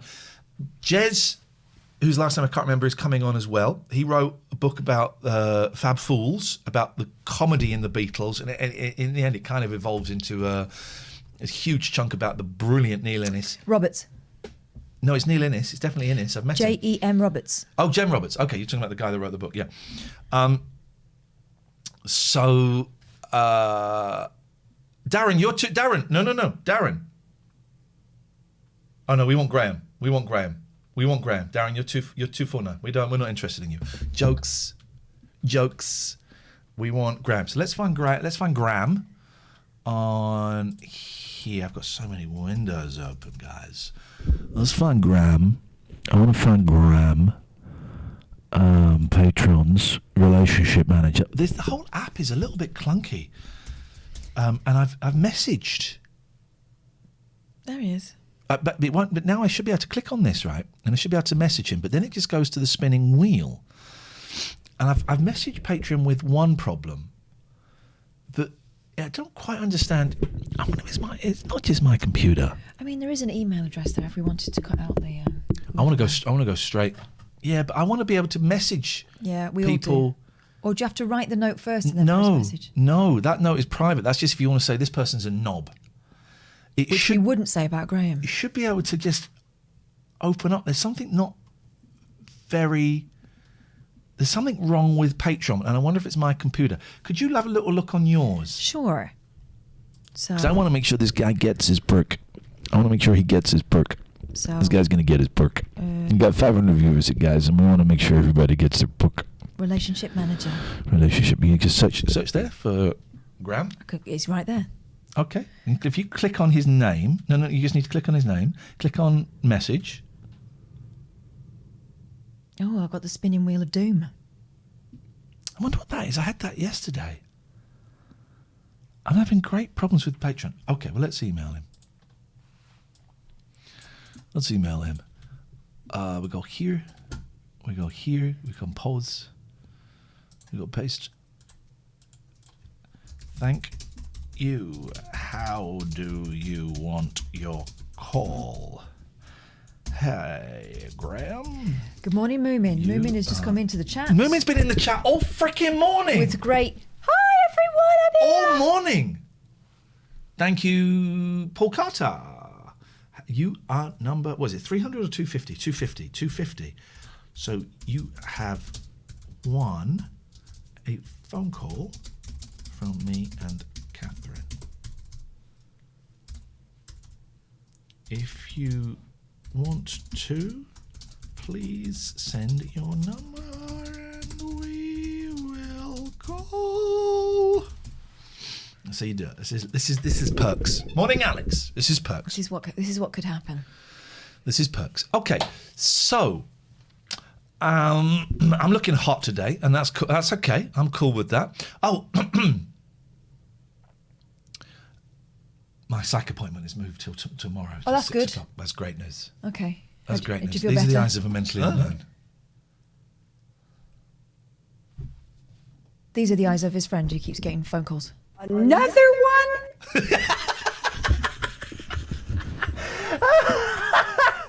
I feel so low. Funny, I kind of have a little bit up in the mornings, and I woke up at 7 and I thought, I'm going to try and get my 10,000 steps in today. Mm-hmm. I'm back at 15.8, which is great after the eating of the big roast. I went up a bit, but 15.8. Did just over 7,000 steps today, like 6K or something I walked. I found a nature reserve just around the corner. Well, I mean, you live basically in a big field anyway. It's amazing. And I'm walking past this field and there's like 60 deer just stood there going, what are you doing? Yeah, it's because nature's healing, man. Found a nature reserve. So, there are some good things. I'm trying to find the positives in work being a bit shit. Why was I telling you that? Because you're feeling rubbish. I feel a little bit up in the morning, but I'm feeling very, very low. And I am off my antidepressants, let's say 6 weeks, it doesn't really matter. And I'm having a real, oh God, why did I come off my antidepressants? It was the worst thing. I got to remember it was a great thing coming off them because as I was coming off them, I got diagnosed ADHD and bipolar. I hadn't had the diagnosis of bipolar before. So I was coming off of my antidepressants with the help of my doctor because everything in life was pretty as steady as it was going to get, and I thought I want to give it a go. I want to give it a go and see if I can. And so coming off and not feeling suicidal, but feeling very, very, very, very, very low. And so what I have realised is I'm bipolar. That is not because of what happened to me as a kid, or not because my dad didn't love me, or that is a medical condition. I will probably have that forever. I read a great book about bipolar or manic depression. What was it called? Ride the Highs. See That Wave. Lovely lady. I read it before years ago. It was at the end, as I was getting to the end, I went, I've read this before. Anti-high. Nunu. What's it called? Wave goodbye. Say hello, wave goodbye. Anyway. It's a great... Anyway, what I have learned is, one of the great things is, Alistair says, I am sending this as a test messaging work. I reply, I don't know, are you? I don't know. Donuts. Are you? What I have learned is this is what I have learned by coming off of these pills, right? Yeah, you found the new normal? She keeps phoning up Alan Bezic. I am bipolar, and I will probably be on medication for my mental health forever. Mm-hmm. And that's okay. And I'm glad I tried coming. I'm glad I didn't try. I'm glad I came off them to experience that, because I now have the evidence. Yeah. I now have the evidence. It's not depression. It's bipolar, which has elements of depression, but is a very, very different thing. And Horatio Clare has written a great new book on bipolar. I will check it out because I would like to read some more about it. And also, I think what's important is that you've been writing this shit down. I have been writing it down. And last night, I've been keeping a diary. And last night, the diary was, you need to be on medication. I wrote it to me. You need to be on medication. Remember this, because you're going to forget it. When you're feeling good, you're going to forget it. You need to be on medication. You are bipolar. That was last night's diary. Good. I think that's excellent None of your advice. freaking business. I'm sorry, I snapped. It gets made my business. This is the thing. James O'Brien revealed he has a kitten. Always copying me, that guy. Well, my kitten was born yesterday. Of which more soon. Uh-huh. Mm-hmm. Another one? Yes, another one. Is it definitely your kitten then? I'm saying so. You got any pictures? No, it's only just been born, so we don't know. You're not, that's it. You can't take pictures of cats for the first 48 hours because it sucks their soul out of them. Yeah. Heavy light, a journey through Just like to keep some madness, things private, about my babies. mania, and healing. Oh, we should get an Amazon. We should get an Amazon what now? Wish list. Can it be one mortgage? Okay, if anyone wants to buy that for me. Oh, we got post. Okay. We got post. You've also got advice from Dr. Brown Eyes Dolly. Do a shorter stream today and then go and rest in. That'll make it all better. Before that, I found something. I found something Fuss. outside. Right. So a couple of weeks ago, I was out for a walk and I found like a note, like this college note on a bit of paper. I thought, oh, okay, and I read it and I went, oh, that's a bit boring. But then yesterday, I found the thing, right? And this is, I've only looked at a bit of it, right? This is That's a grown-up's from someone writing. training to be a long haul lorry driver. I've not opened this, right? Found this in a bush. I was looking for pornography. Why was it? Lesson plan. I mean, it is windy. Session title: Long Haul Life. Make the most of it. Past experience of life. Long haul flying. Long haul flying. Okay, let me just read this. Please chip in. I'm going to say this is an older person's writing. Yeah. Well, this is someone who's retraining. Yeah. Different to short haul flying, move time.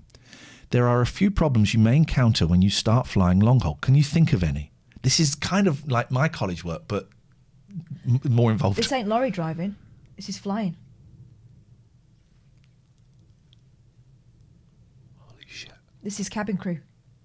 Holy shit. Okay, you're right. Can you think of any differences between long haul and short? Don't know the crew. Tired. Sick. Lonely. Different food. Local customs, local currency. Homesick. Problems at home. How can we overcome them? Introduce yourself. Be friendly. Don't be a moaning Minnie. Plenty of sleep. Phone home. Eat properly and titimus. Titimus? What does that say? Titimus. Vitamus. Vitamins. Ask CSD. Ask crew. Leave your problems at home where possible. Oh, yeah, that's right. Swallow those bad boys down. Look at this. This is disappear. This is from the 70s. Yeah. Okay. Practical role play. Okay. I don't even know what that means. Okay, that's too complicated. This is gold, right? It's none of your business. That's why you're not a flying person. Long haul. Oh, intro. Okay, we're going to spend an hour looking at various. Should have gone before that one. We're going to spend an hour looking at various aspects of long haul life. Very soon. This is the teacher. No. Yes, lesson plan. Very soon, you will be operating long-haul trips, and it's important that you know what to expect and how you can best cope with this change in your lifestyle. Are we getting... I mean, very mildly. All right, we can sort that out. There we go. Thank you. Sub-only chat for a while, guys. Not that that effort deserved it, to be honest. You know what to... So you know... Okay. It's a great opportunity to see the world and get paid for doing it. Really? They don't though. They see the hotels at the airports. But that's what they sell, isn't it? Oh, so do make sure that you see more than the inside of your hotel, as some crew do, and not just the golden oldies. Often it's the new people who are so concerned with bringing as much money home as possible that they won't go out and buy a coffee when they're away. Yeah. That's okay. Mm-hmm. Well, because they're skint. Don't put off till the next time what you can do today. You might not never go back there. Long haul life at hotel. Check in first. Now, this is someone of my age, this writing. This is like a girl's writing from school. Check in first. Okay, just the first things first. Check in first, guys. Check in first. Sign in and swap room numbers. Don't advertise. Find out. Meeting up later. Hey, guys, I'm in room 502. Okay. Are we meeting up later? No, I'm going to stay in my room and save some money because I'm getting paid a pittance. Allowances and dash. Floats to safe. Put the floats in the safe. Yeah. Okay. We're going to play float poker, right? So we have to say a float and we have to say what it is. Okay? Mm-hmm. I'll go first. Money float that you put in a safe. Okay. Swimming float. Okay. That you do this behind. I'm glad you said that because I really was looking forward to doing this. Float in a carnival?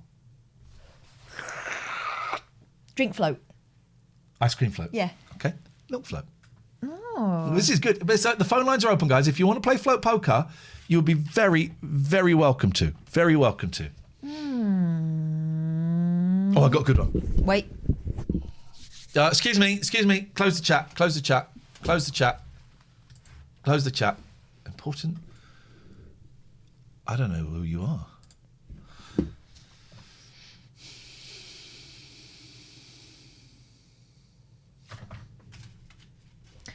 We've done carnival float, right? Yeah, we did carnival float. Hello, Jimbo. Jimbo. Poo float. A floater. That's a floater. Are we allowed to add? Well, I'll allow a floater. All right, well, flotation device. What does that mean? It's a raft. Okay, a flotation. This person would know. Okay, a flotation tank. Yeah. Hang on a minute. I've Someone got else has moved up to the table. I've got one. Gatford. Pig. Pig. Did you say pig? Sorry, we can't. Can't hear him. Hello, Gatford. Yeah. Jesus. I want one. Can I play float bingo? Did you say I want a motherfucker? No. He just got I wonder if I could play. It's very unlike. I want a motherfucker. It's I'll be honest. Christians are not getting the best name today from the calls we've had. We're not high on the list of good people at the moment. Go on. What have you got? I've got a fishing float. Okay. Okay. All right, Jimbo. It's Jimbo's go. It's my go. No, it's Jimbo's go. Floater stock. So stock on the stock market. Okay. Yeah. iFloater. Okay. All right. Very topical with two diabetics on the call. Oh, that's not topical. It's boring. I heard Bradley Walsh talking a load of crap about iFloaters yesterday on Pointless. Would it be Pointless? Saying, oh, it's like little worms in your eye. No, it's not. Please, everyone be quiet. Float. Worms. Float. No, Float away. Float away on a cloud. Oh, shut up. Float away on a cloud. Like one of your angels, Gatford. You'll go. The phrase "float like a butterfly." Oh yes, mate! We're doing this now. Just sentences with floating. It's an adjective about a butterfly. Thank you very much, Gatford, and we appreciate the fact that you only want to show us your eyes today, so you look like Buddy Holly. We get it. Jimbo. Float on by Modest Mouse. I'm not going to allow that. What's like float like a butterfly? That was It's not. This is a whole song. It's not. Well, it's not. I'm afraid I'm going to cut you off, but I might end up cutting both of you off. Let's see. I think they're still there. Are you still there? I just can't shake them off. I'm still here. All right, Catherine. I'm still here.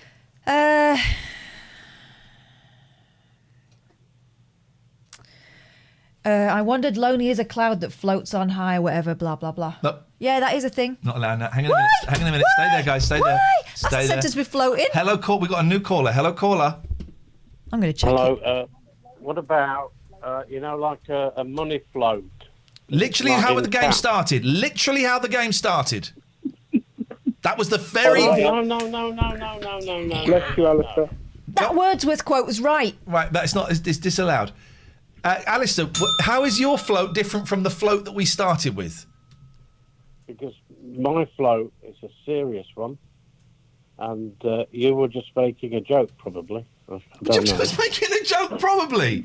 Right, I don't know how to cut people off because I want. We're on the show forever now. You really are, because there's got to be a way to grid view, speaker view. Right, I can cut. Nope, they're all there. Hang on, join. All right, hang on. Jeez, hang on a minute. Hello, Claire. Thank you so much. Hope you don't mind if I hide away from the call. Perfect. I'm joking, Graham. Of course, it would not. I didn't want to intimidate anyone. Thank you very much indeed, Jimbo. I just doxed you, mate. Okay. Right. I now have Jimbo and Alistair's numbers. Okay, Claire. Yes, this game really floats my boat. There's Claire. Okay. Did we have a... Okay, floats her boat. Yes, that's a great one. What is this game? I don't know. I think it's gone to... I don't How know about the floating islands dessert? Oh, il Meringue. flottant. That's it. Oh, I can do this.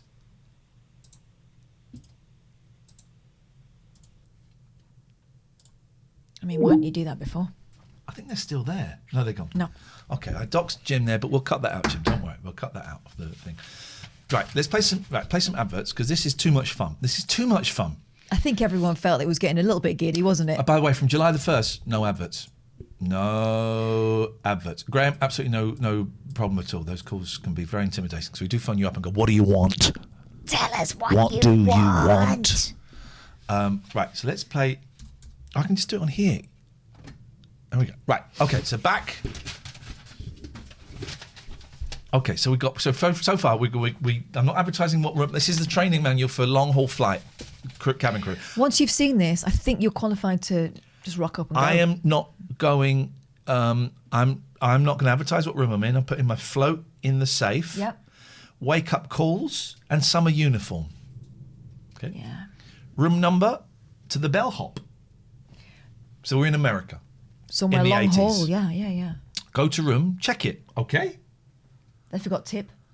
Tip, bell, hop, and lock door. Lock door. We've got to tell these people to lock the door.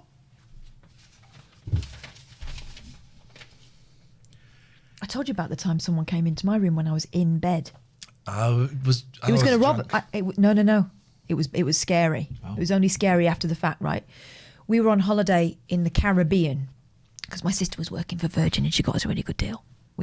Honestly, it was the sort of place where everyone else was an older American couple, like Bud and June and all these kind of guys. And then there's us two. We had no business being there. We should have been in Alcudia. So I was in bed. I didn't have a top on. It was hot, right? But I was under the covers. And this guy came into the bedroom.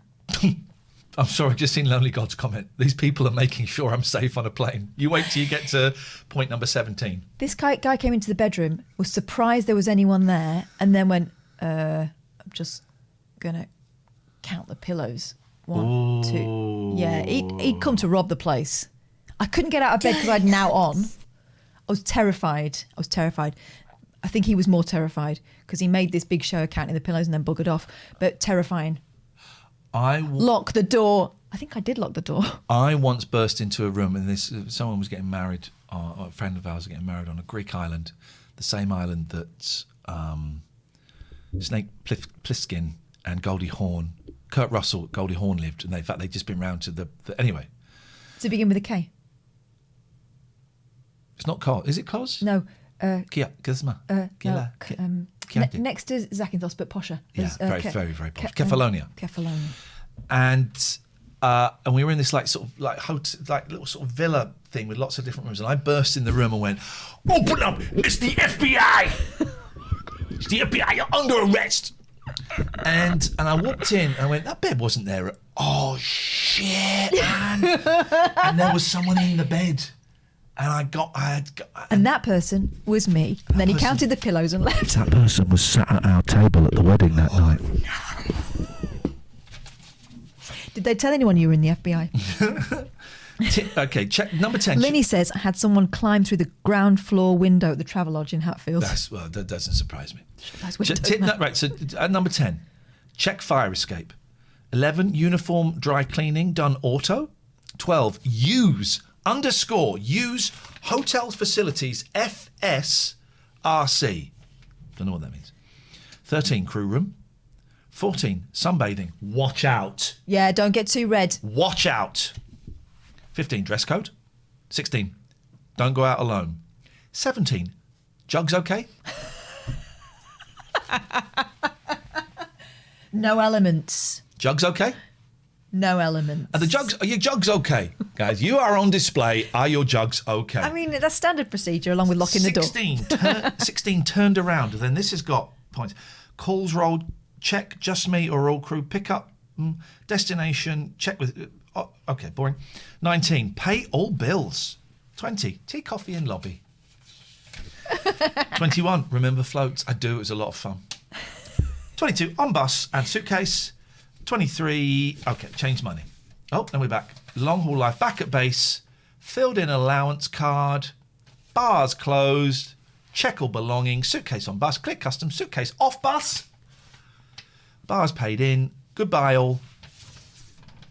Long haul life. Part of your flying career on 767 will take you to exotic locations, sun and sand. Locations that actually are so exotic, they're called locales. 30, get back on plane.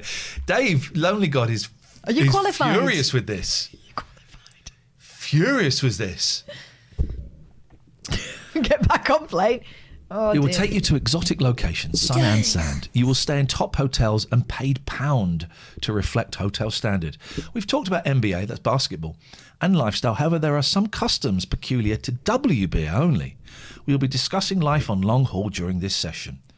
Flip an overview. So it'll be a flip chart and an area projector. Oh, right. What stresses will I endure away from home on a long trip? How can I overcome them? General tips. What to pack. Oh, this might be the beginning. What to pick, arrival at an outstation at the hotel, arrival back. FSRC, Flying Staff Recreation Club, according to Mime Artist. Hang on, that's not how you do it, is it? I'm talking. Stop that. Eating sticks of rock. That's not how you use chopsticks. What stresses will you endure away from home? Strange money? No, I can't do this. This money is made of cloud. How do I spend it? So strange. How can I overcome them? Ask crew. Oh, dear. What to pack? Arrival at outstation. Spare keks. Dry country. Oh, arrival at outstation. Dry country. Remember to take beers. This is the best. I found this in a bush. This is the best thing. I picked it up and went, there's a show in that. Arrival at outstation number 2. Jackets on. I mean, it's a conundrum, isn't it? 3. Handover. That and the funny money. 4. Passport handy and suitcase keys. 5. What is 5? Float. Number 6. At no point have they said go to the loo before you go out. You should have gone before we left. I did do that action to your mum on a tier 3 Zoom call. You're absolutely right, Gav. I felt terrible about it ever since. I really, really have. It's awful behaviour. Security, don't leave bags about. Watch home address. Advertising. Okay. On bus, check suitcase. Smokers, can we smoke?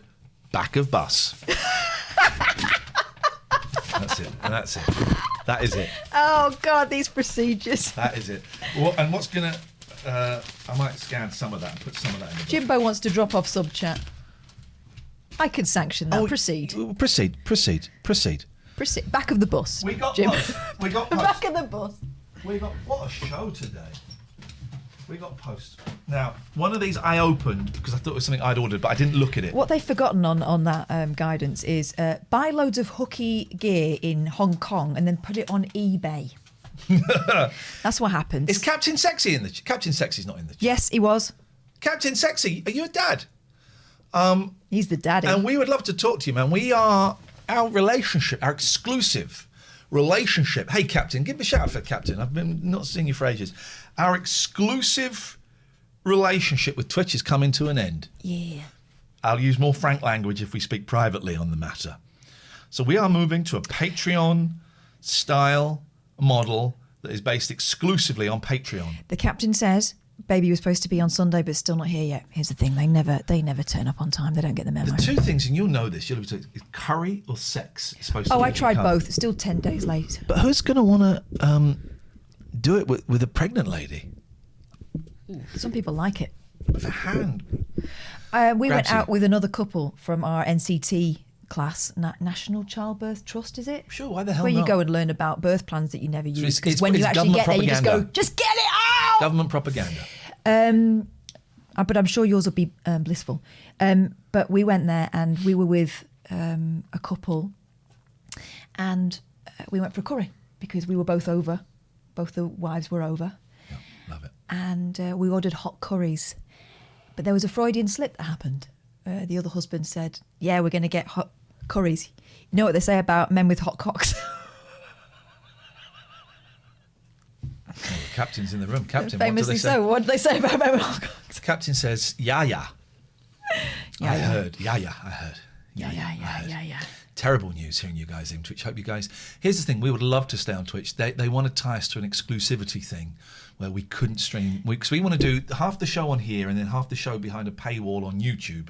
And they're saying, oh, you cannot stream on YouTube even at a different time. I get about streaming simultaneously. I get that. I still think that's a bit tight, but I get it.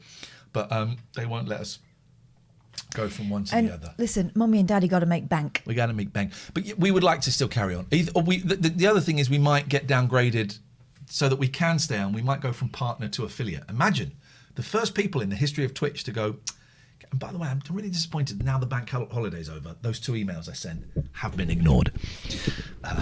Well, we'll see.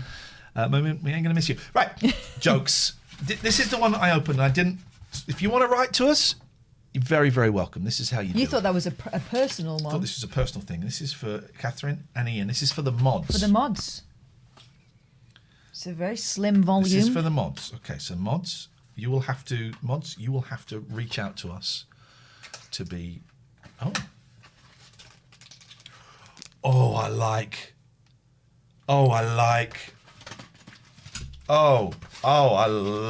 me likey. Mods. Congrats. Thank you, Captain Sexy. Only if you can afford it. Only if you can afford it. Only if you can afford it. And we're going to do some gaming streams. I would love to get Catherine playing Prop Punk COD. And maybe we can involve you in that. Yeah. You're still our buddy and we're still going to... Mods, this is for you. Well, for how many mods have we got? There's 5 badges. Well, Mods, we're just going to have to trim them down. Mods, if you send your address in the Twitter chat, please. Do you guys like Lil B? I like a big B. I prefer Da Baby. I prefer Da Baby. I like Da Baby a lot. If you put your thing in it, we'll send you these over. Okay, we've got Next, another. a letter. It's not all about stuff and things. Sometimes it's about... Oh, who do we have to thank? I don't know. There wasn't a name. There was Might be no a thing on here. Hang on. Oh, well, I was literally looking at it to see if there was a thing on there. So, yeah, okay. No, there ain't. No, I know. I know. Why are you being like this? Pete's not giving us the address for the ravioli, which is a real bugger to send. It's from Dredge. It's Dredge. Michael and the slipper tree, brand new shoes for you and me, Michael. That's beautiful. Michael and his slipper tree, brand new shoes. But what's that song you're singing, guys? Why?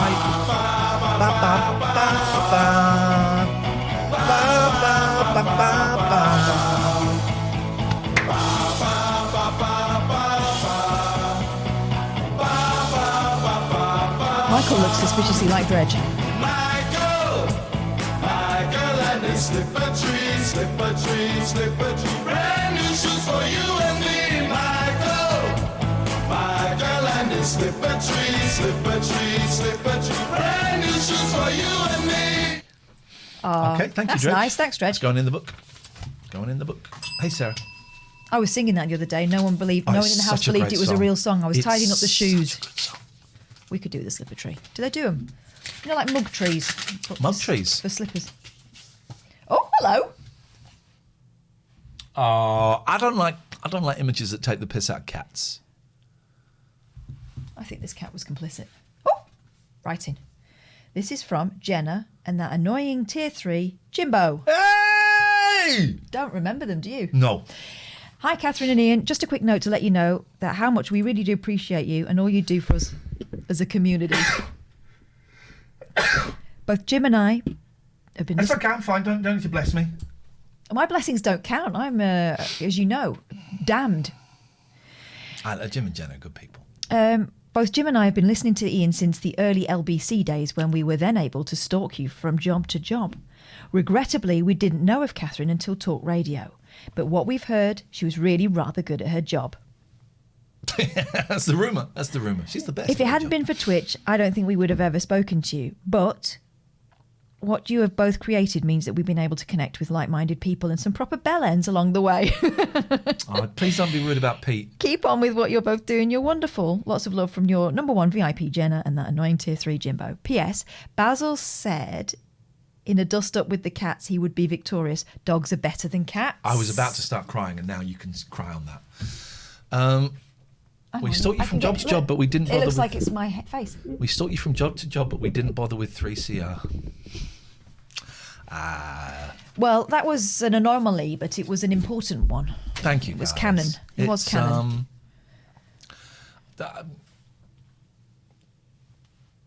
What are you going to do? What are you going to do? We're going to put another letter. We're getting a bit of emotion.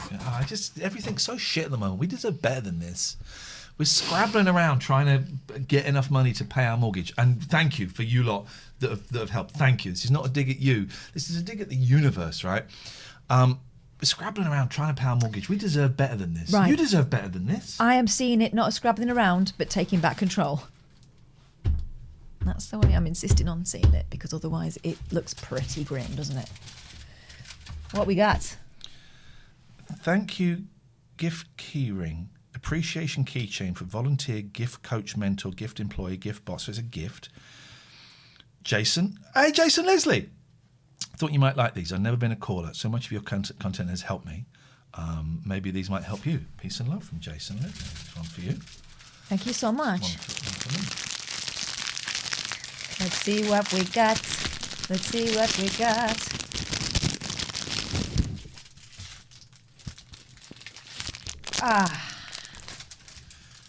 Never underestimate the difference you made. Oh, on the lives you touched.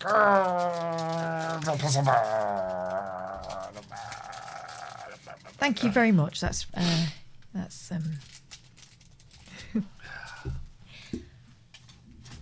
Come in. I've got something in my eye. I actually have. Not quite. But then no one deserves, the question that I've learned, if anyone says, why me? Well, why not you? Why not you? Why am I ill? Why am I dying? Why have I got cancer? Why have I lost my job? Why me? Well, why not you? That's the thing I'm trying to, why not me?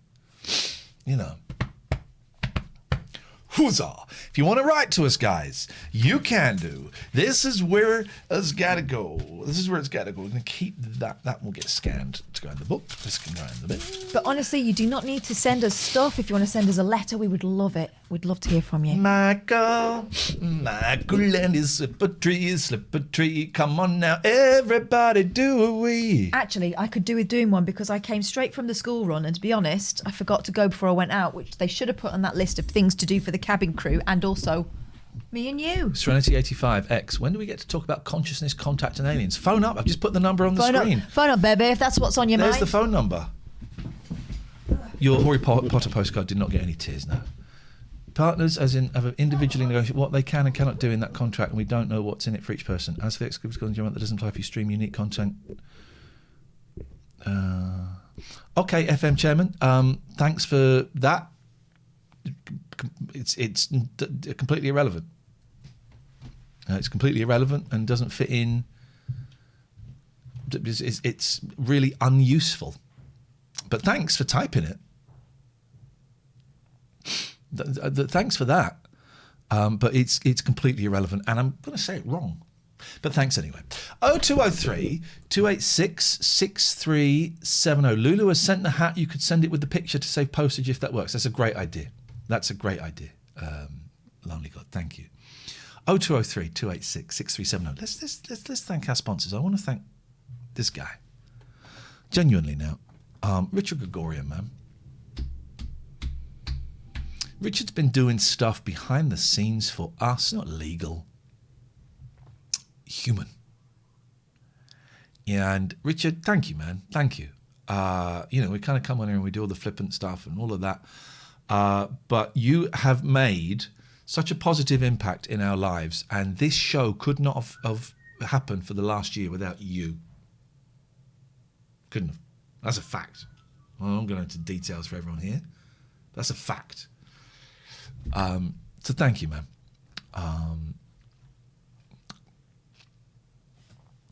Big up. Let's see. It does feel like it's all coming to an end, doesn't it? Hey, Richard's there. Thank you, brother. It couldn't have happened without you. And that's that. And You have made this show happen. So thank you.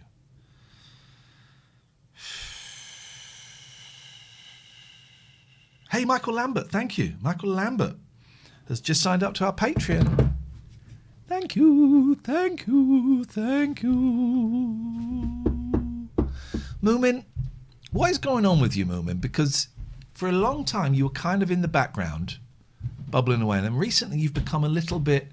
I have felt a little uncomfortable with some of your messages. I felt an intensity that is new and I'm confused as to where this intensity... You're in hospital. Okay, you're in hospital. Well, I hope you're feeling better. Hello, caller. Yeah, with all these people being nice to you, I wonder if you want me to balance it out a bit. Why are you calling from a different phone number? Because I'm trying to watch the stream on my phone. But so you've got a different... Have you got a landline? This is my landline. He's got a landline. Of course he's got a landline. If you had to name anybody that was a fan of ours that had a landline, first one would be Gatter's, right? Mm-hmm. Well, of course I've got a landline. I mean, I don't use it. I have no idea Of course what you've the got a number landline. is. No one has a landline. Catherine has a landline. I do. Well, there you go. Do you know the only person who rings it? Me mum. No, it's me sometimes when I dial it by mistake. Although actually, my mum now rings my mobile. So. My dad insists on ringing the landline as well, and it's always when I'm in the garden somewhere else. And he rings it, and because he's a journalist, or he was a journalist, he lets it ring. Hey, Karen Lee, ring, thank you for signing ring, up to Patreon. Thank you. And ring. It's the old journalist ring. I can hang on longer than you can hold out. Do you still do the 2 rings to make sure that you got home okay, even though you live around the corner? we flash the lights on the landing. Oh, well done. Yeah, very advanced. Yeah, but they've only just stopped insisting on walking me home, even though, I'm 43. My mum stopped doing that because she had her hips replaced and therefore doesn't want to walk home anymore. That'll do it. Too old to be murdered. So the person who I blocked on Twitter, I've subscribed for years, recommended your work to hundreds, retweeted you thousands of times. This is the guy that I blocked. I never got anything. Supported your work in every way, even if you have no idea, and that's okay. But blocked for no reason, a very curious way of tweeting your supporters. I do hope you reflect on this interaction. Consider my support withdrawn, I suppose. Thank you very much. If he can name 75 of the 100 people that he's told you about, then I reckon you should let him back on. I find it interesting that he thinks that he's entitled to insist upon himself being heard. Well, to think we were going to ask if he would consider appearing on our feature on radio history and censorship. What? He does a podcast. I must admit, censoring your own supporters is a new one, even for us here at their shitty podcast. But it's not censoring. It's not. I'm blocking both of you. Do you know now. what it's called? Healthy boundaries, right? It's not censorship. I saw that Janelle posted something, and that it's something I think I've been thinking about. It's your Twitter account. Was it a picture of her boobs, Gatford? Because if it is, stop thinking about them. No, it was not. No, she was in a hot tub. Stop thinking about them. That's hers. It's her private business. But basically, it's. She was saying it's my account. It's my life.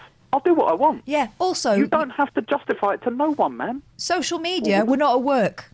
So at what point do we stop being owned by people? Yeah. Anyway, if he wants to speak to the manager, we're available. Lovely. And also, I don't want to go on your podcast. How much are you going to pay? How much were you... Again, it's we were going to honour him with this invitation, assuming you'd come. If you hadn't gone on it, he would have been offended again. Go on. You can't win with people. I don't Pass like on my hanging details, out. I'll do it. I don't like hanging out with Tommy Robinson supporters. I think they are scum. Tell you who I do like hanging out with. Yeah. Gordon McKendrick, our latest Patreon. Oh, Yes, Gordon, the big G. The big G is on board. I was waiting for Gordon to turn up. Oh, mate. Now we've got a party. Now this is going somewhere. With your Patreon, there's one thing I don't quite understand. I wonder if I could ask a question. Please do. You know we're not being charged till the 1st of July. Why Correct. hasn't everybody signed up at the highest level, and then the day before they can change it? Well, then that pulls the rug. Well, that buggers us up. But that makes you guys look better, doesn't it? No, but we don't want to look better. We want to know we can rely upon an income. We want an honest amount of money. So in that case, then everybody should sign up at the lowest tier. No, everyone should sign up at the tier that they think they'll be able to pay on the 1st of July, because otherwise we're either going, we're like quids in, let's book a holiday, or we're like quids out. It's like, this is never going to work, and I feel suicidal. So you're in. Get off of my line. You're a piece of trash. Go and read chapter 7 of the Bible. What do you think this is? Read chapter 7. Honestly, we don't need pity points. We need to know. We need honesty. That we have and a everyone secure that has signed foundation. up, if it's the £2, if it's the 20 quid, thank you. I'm a little bit embarrassed that we're asking you, but that's where we are in the world. Thank you. Hello. You got a great quality camera today. Beautiful.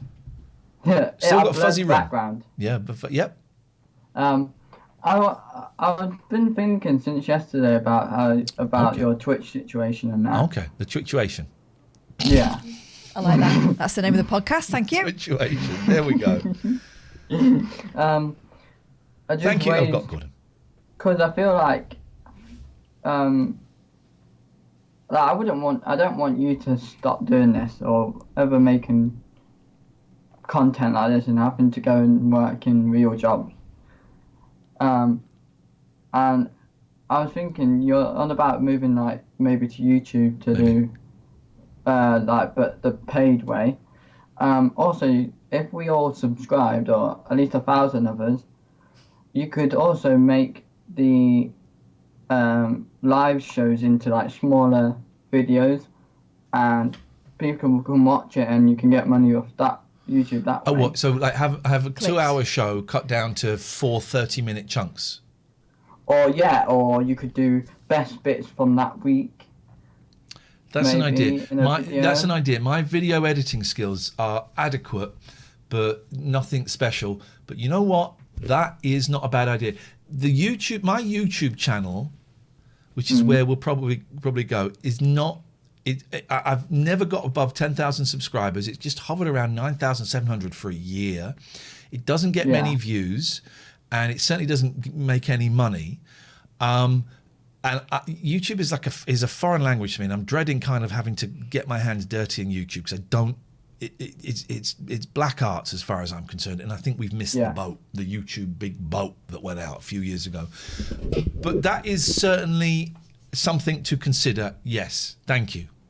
Yeah. And also you're on about Amazon. What is it? Wish list. Oh yeah, that was a joke. That was a joke. Yeah. But there's also a way where you could the equipment you use or anything you think people might like. Yep. You can. There's a way to like. It's called like a Amazon affiliate.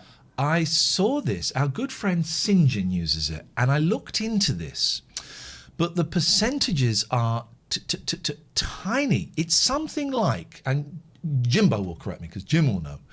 It's something like 2% or 1% or something. And yeah, if they're buying an expensive bit of computer, okay, that's something. But if they're buying like, supposing it was a Stream Deck, which is £200. What's 1% of £200? £4. I don't know. I think it is. It's like, yeah, and I did look at it. It's 2%. Jim's right, and it feels like such a lot of shilling or shucking. Yeah, I'm not quite sure which is the right term there. To make like £9.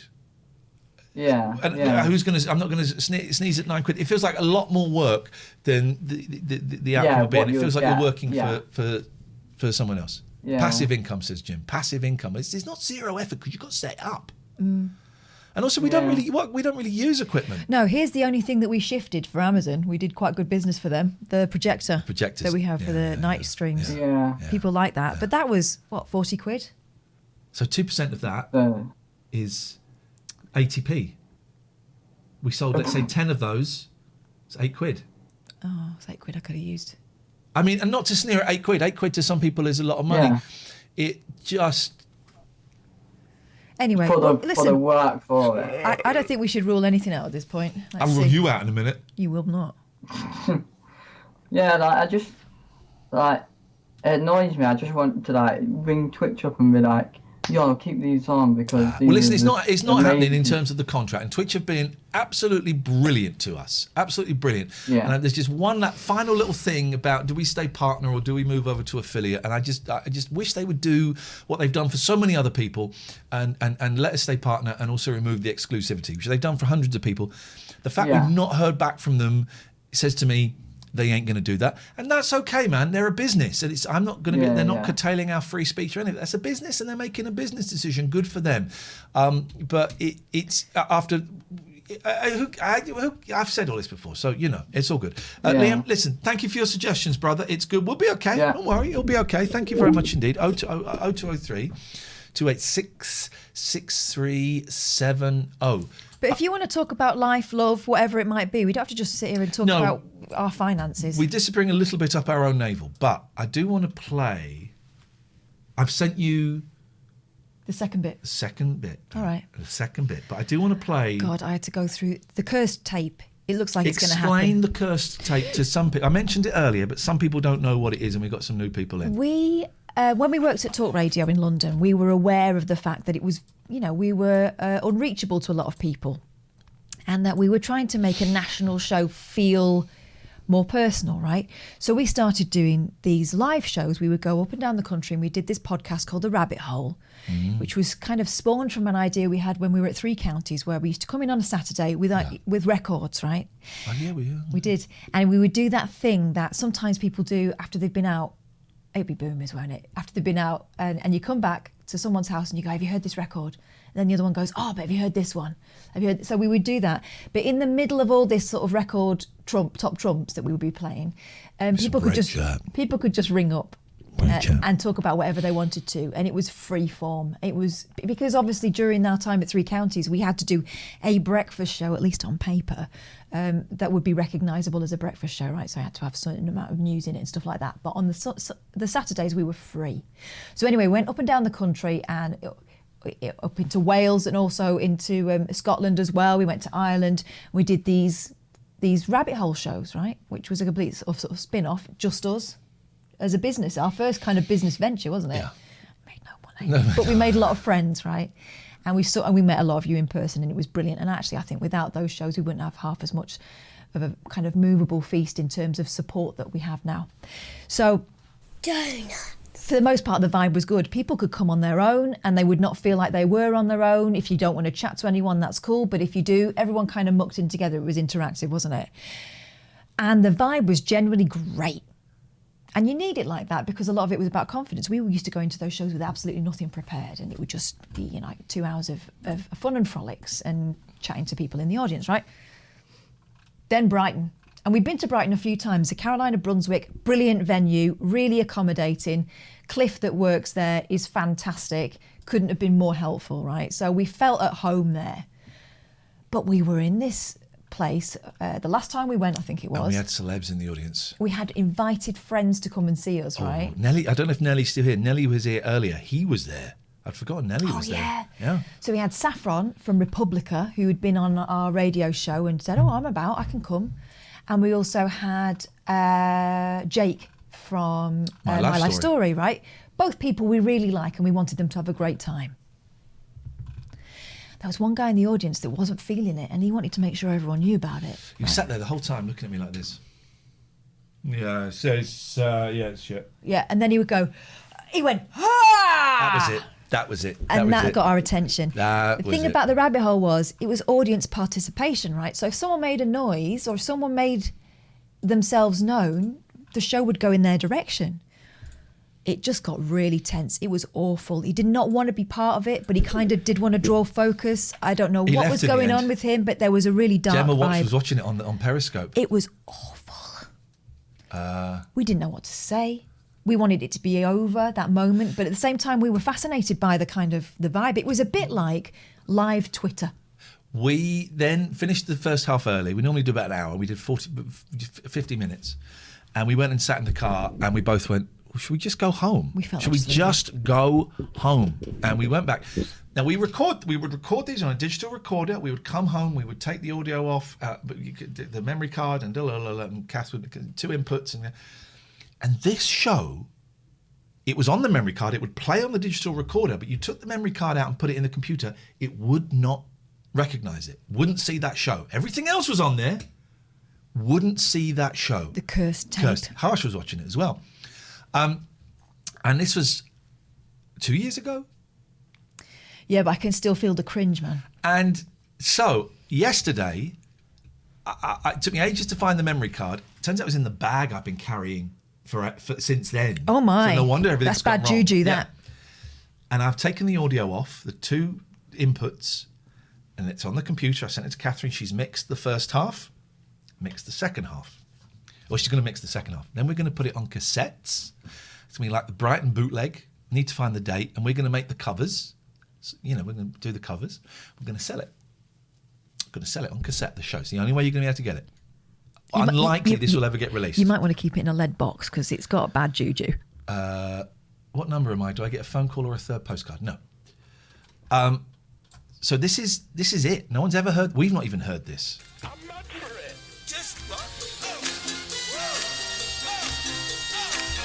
This is the intro. Tony Blackbird comes in.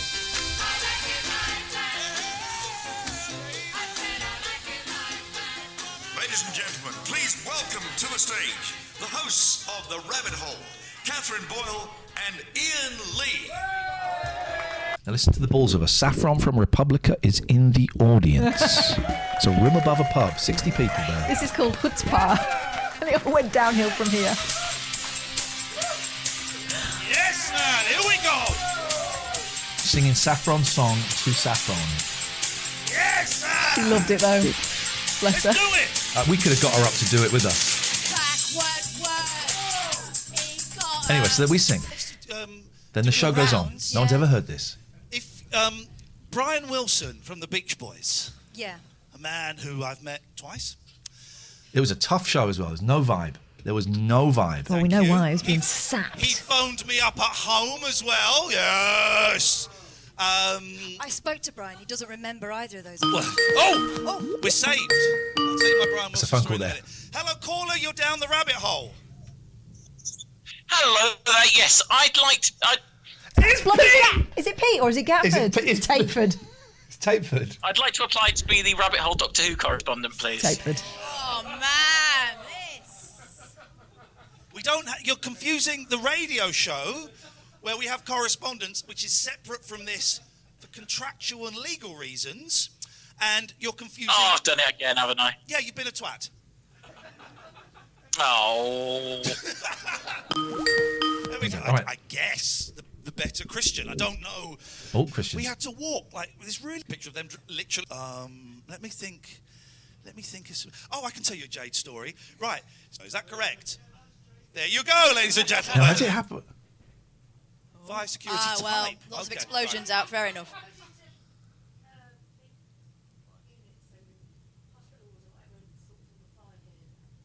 The boards. Where are You have a good night downstairs. I'm just getting a vibe. I might have to remix that so you can hear them better.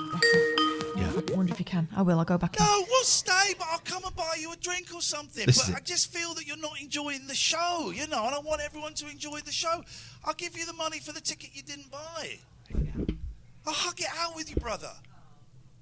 I'll hug it out. What's going on? Come on, something's going on with you today. What's happening? Oh God, this is awful. Let me buy you a drink. Let me buy you a drink. Can I have a hug? Okay. Let me buy you a drink. All right, man.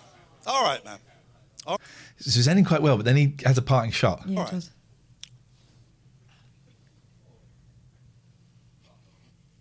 There it is. There we go. F you as he left. But his mum and someone else stayed. They stayed, and but they were came grumbling back. all the way through it and saying you were This out is of order. Brighton, Hazy. You were out of order. You were out of order to my. Was his brother there or something? Oh God, it was awful. Do you want your money back? This is saying to his, Fucking hell, has anyone paid? they hadn't even paid. This is the problem, right? They'd come to this thing thinking it was stand-up or something and made their displeasure known, despite the fact they haven't paid for it.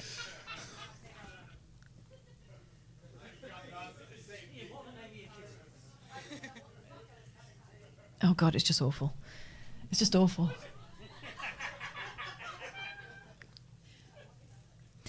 And here's the thing: everyone else is trying to get over it, right? Everyone else is trying to make light of it, and then it just got darker. It was, yeah. The vibe was gone, and that was just before the end of the first half. Well, this is fair play. I'm trying to turn it around with some psychological bullshit. Enjoy this vibe for a second, right? Because when was the last time you were at a live event, right, and it got so spectacularly uncomfortable because of audience, artist, you know, I don't know what that meant. I don't have a word for that. By the way, I'm feeling sick there. We're getting more laughs than I remember at this point, though. I think it was uncomfortable. That was so uncomfortable. Gaz the Saddler's got it. It said, "This is like audio Twitter. One knob in the room spoiling it, everyone." Yeah. Gemma, you're right. The mirror comment. What was that? He said, "I'm just holding up a mirror," and I said, "I suspect it needs a dust." The famous Brighton. It was a little bit more. It was awful. God. But just when was the last time you were at somewhere and it felt this fucking uncomfortable? I feel awful, right? And I'm sure you... Sorry? I'm not having... No. I'm not having an argument. I'm not... If you want to have... Okay. That's his mate. I'm going to go sit. And then everyone starts clapping him out. Ugh. Enjoy... I can turn this around. There's two Pakistani fellas. No. Enjoy the vibe. Enjoy the vibe, right? Because when The rabbit arsehole. Thank you, Dan. Some people were loving it.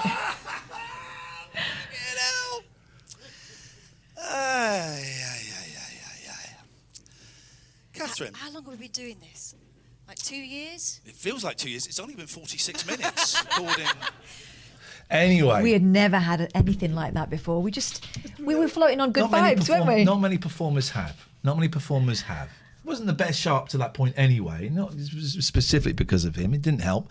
But sometimes the show, because it was improvised, I felt pressure because there were two people that I really looked up to in the audience. And one of them was Nellie Baines.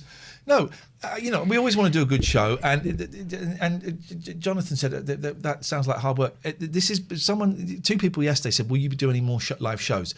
And I said, probably not, because the stress of doing we wanted to do like 2.5 hours, unplanned show. It was financially it made no sense whatsoever. At best, we'd come away with 100 quid each.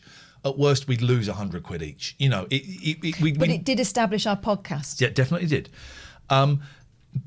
So financially, it wasn't like, it didn't really pay for anything. And the stress of doing it, and when it went well, it was great, and it did go well more often than not, but the stress of doing a 2.5 hour improvised show was exhausting. But the whole show floated on a wafer-thin cloud of confidence, right? Yeah. And so someone taking a bloody elephant gun and shooting a big hole through the middle, just everything went... Yeah. Anyway. Oh, God. You remix that a little bit if you can. I will. It's the ambient mic. I think there might have been a problem with the ambient mic that day, but I'll have a little go. Neither of them are recorded particularly well. I noticed. Cursed, you see. Cursed. So Elton, love the one I saw at the Bill Murray. Yeah, most of them were great. Most of them were great, But would never. April 26th, 2020 in Birmingham would have been mine. And the tour that never was. So are we going to do a tour again? I'm going to say never say never, but at the moment I'm saying no. The one-off odd live show? Perhaps. Because there are a couple of our pet venues that we want to, if we can, help them to recover after this last year of not being able to do any business. Yeah. And there are a couple of places that we would happily go and do a show for free so they could keep the profits. Although I noticed that the Rondo is opening up this month or next month, and we are not on their things. I think it's because we've not kind of finalised, so I might get in touch with them again. Come to Bristol. And that's another thing. Here's the other thing that used to happen. We used to go to places. So we went to Manchester, right? We would go, and then someone in Warrington would say, "Why don't you come to Warrington?" It's like, "Well, we were in Manchester last week." Yeah, but it was. I didn't know about it, and it's a bit far. It's a bit further for us. Well, okay, but we're going 200 miles, and you can't go. What's that? 20 miles? I don't know. We're going 200 miles. We can't come to every. We're not selling out. So no. can't. No. We can't. And we played some smaller places as well, and it just didn't, we'd be talking to 30 people sometimes. We did Glasgow. We did. We saw Paul in Glasgow. Yeah. Southampton awaits. Fuck off. But also, Moomin, Fuck off. big student vibes down here. It doesn't matter. They have to get it. If they don't get it, we don't want a load of people coming in that don't get it, because you get one like that and it's ruined. So, I don't know. My confidence got shot by that experience. I would like to say thank you to Mick Hughes. 20, plenty for 20, just signed up. Nice. Jackie Hopkins, thanking you very, very much. Hi, Ian. Is Catherine still helping you with your show? Helping me with my show. I wondered if you'd be interested in John Williams Syndicate's EPK for his new album, Out of Darkness. Is that because they keep sending me... that's because people keep sending me press releases to try and get on our radio show. Oh, okay. So, yeah, me It's helping John with the Williams. show. John Williams is dead, isn't he? Is he alive? No, John is it like under. We invite you to enjoy something. Darkness Peculiar Cut. Okay. It's Sue. No, it's not Sue Harris. It's Sue Harris. Catherine has never helped me with my show, and however much I ask her, she will not help me with my show. So that's why we do this show together instead. Tour the UK. Okay, you pay us. Has any of what we said in the last 5 minutes gone in? Tour the UK. 7 ads show by Twitch whilst in the stream. 7 ads show by Twitch whilst in the stream. Leave them now. Don't know what that means. We haven't had 7 ads. We do 6 minutes of ads an hour. We haven't hit that target this today because I've been a bit slack. Come July the 1st, there won't be any ads apart from the pre-roll. Can you come to the Tall Ships Hartlepool, which is 5 minutes from my house? Nelly, with pleasure. With pleasure, my friend. We ain't doing a show, though. We're just going to go and get blotto. Come to Cranfield. You have 2 fans there, guaranteed. And Hazy, that's the thing. That's what kind of thing we get asked. But, if we book a date, they go, I can't do that day. Yeah. Do you remember the Manchester show? This woman got in touch who was a singer. Is it Manchester? I thought that was... I thought it was London. Yeah. No, I thought it was Manchester. Anyway, there was somewhere where she was a singer and she had been let down by a venue or something. Yeah. And we said, we'd love you to open up for us. Really? Really? Come and open up for us. This is the date. Free tickets for you and your family. Come and do a couple of songs for us. Really? I'd love that. A little bit closer. It was Manchester, a little bit closer. Still up for this? Oh, yeah, this is brilliant. What an opportunity. Thanks. And then... she didn't turn up. No, and then we got a message, didn't we, about half an hour before we were supposed to start saying, I can't come because of some reason. The footballs, and then we looked at her Twitter. We looked at her Twitter and she was enjoying the football. She was watching the football. Put the Pocklington Civic Arts Centre in your list and I'll be there unless it's a Monday or Wednesday. And that's kind of the stuff. That's kind of the stuff. So live shows... the odd one, maybe. I ain't doing a tour. It's more likely to be an event. Unless if someone gives me a guaranteed fee. Yeah. Do these 10 dates and you get this much money. Okay, fine. It's more likely to be an event, such as Tag in the Park or something like that. We're not ruling those out, but don't really need to do the live shows anymore. I don't really hunger for it. No. I have no hunger for those kind of things anymore whatsoever. Kate says, I apologise for not attending any rabbit hole gigs. Attending any rabbit hole gigs. Although you should have known I couldn't drive and done the shows closer to my house.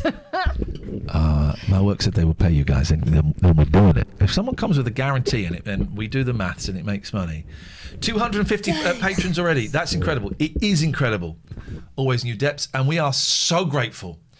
We are over halfway to the target. I would say that would be workable. We could manage on that. We are could over. Work up from that. And your patrons take 8%, but they do quite a lot. 8%. Everywhere's going to take money. 8%, 5% will be better, but they take 8%, and actually, it's a great little system. So I'm cool with that. By the way, great pictures of Space Cats. Oh, I love Space Cats. Go and have a look for the Space Cats. When I started putting the images in, I was thinking, I'll do something relevant to the tiers, right? So there was like a little superhero, and then there was a royal. And I went, what am I thinking? This is my chance to put Space Cats in there. So Space Cats it is. We are over halfway to what we need. Yes, hello? Hi, my name is Kate. More of Kate. Hello, Kate. I don't understand this Patreon. What would you like to know? Well, Or turn I know your you've got Twitch stream off in the background. We can hear it, and it'll confuse everybody. Sorry, That's okay. just take off the volume, you mean? Turn it off the volume, because it's confusing. Hang on, let me figure out how to do this. I'm using my Fire Stick. Oh, get you. Hang on, let me turn the thing off. Turn it off. Okay, I've turned it off. Okay. Okay. Beautiful. Okay. Right, my friend Zerma, who hopefully is listening, and myself and me, we don't really understand the Patreon because we're not young. Join the club. So when you talk about this, these podcasts, Yes. I mean, is it actually audio, or do we get to actually see you like we are on Twitter Both. as we speak? You get both.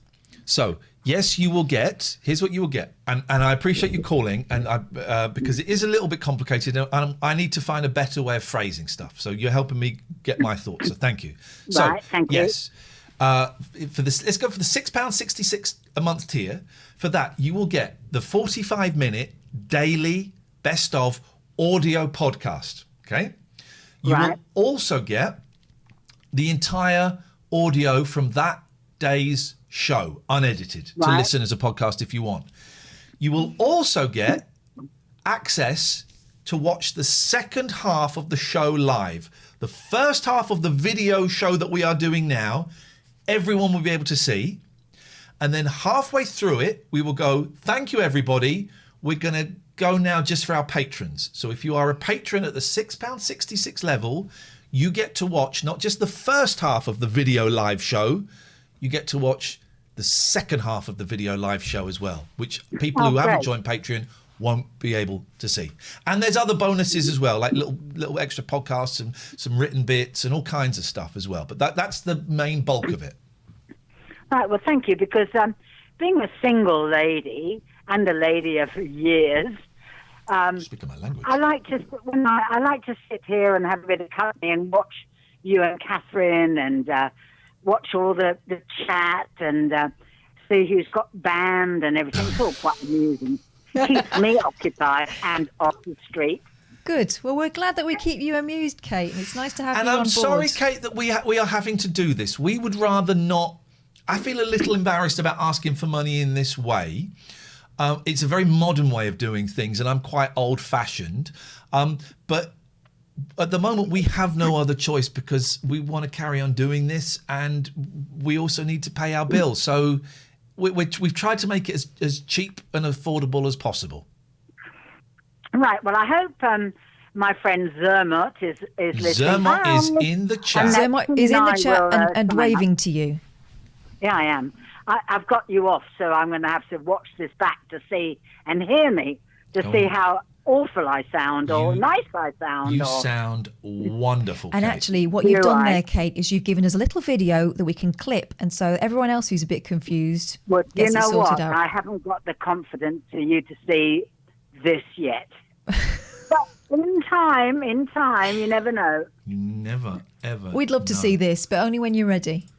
Okay, well, thanks Kate- a lot. Nice to chat. Nice to talk to Take you. care, Thank you Kate. very much indeed. That was a great call. Mm-hmm. Richard says, she sounds like a lovely lady of years. Of years. I like that.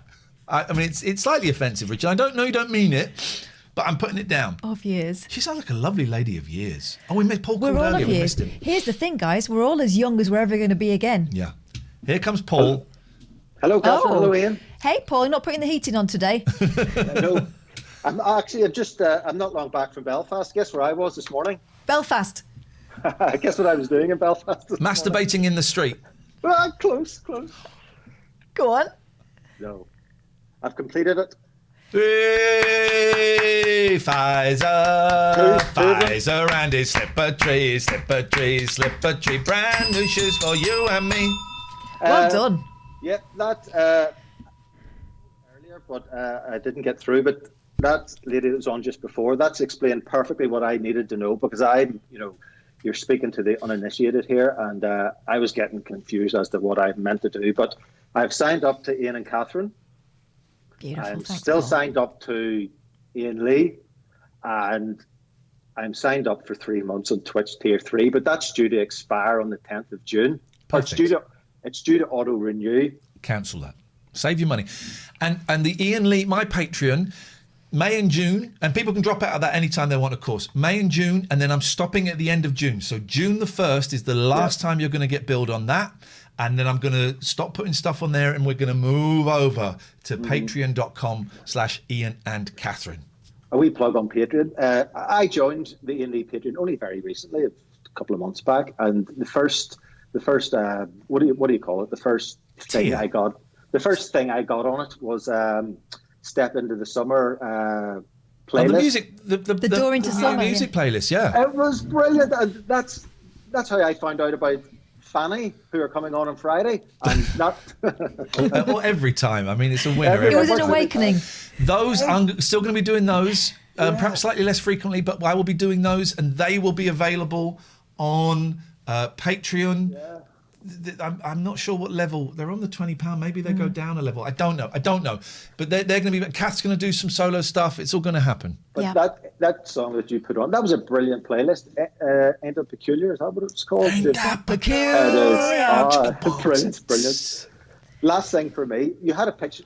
See when you were doing the post about half an hour ago. Was there a cat picture and had somebody drawn teeth onto it? Yeah, that reminds me. I have a Kiss single. It's "I Love It Loud," and it's Gene Simmons is on the front, and there's a little flap, and if you pull it down, a lot bigger than mine, but there's a little flap, and you just do that. Right. That's what that cat reminded me of. Oh. Thank you, Paul. Well done on getting the vaccine and keeping this world safe. Both vaccines fully done. Bye. Thank you. That's what it's all about.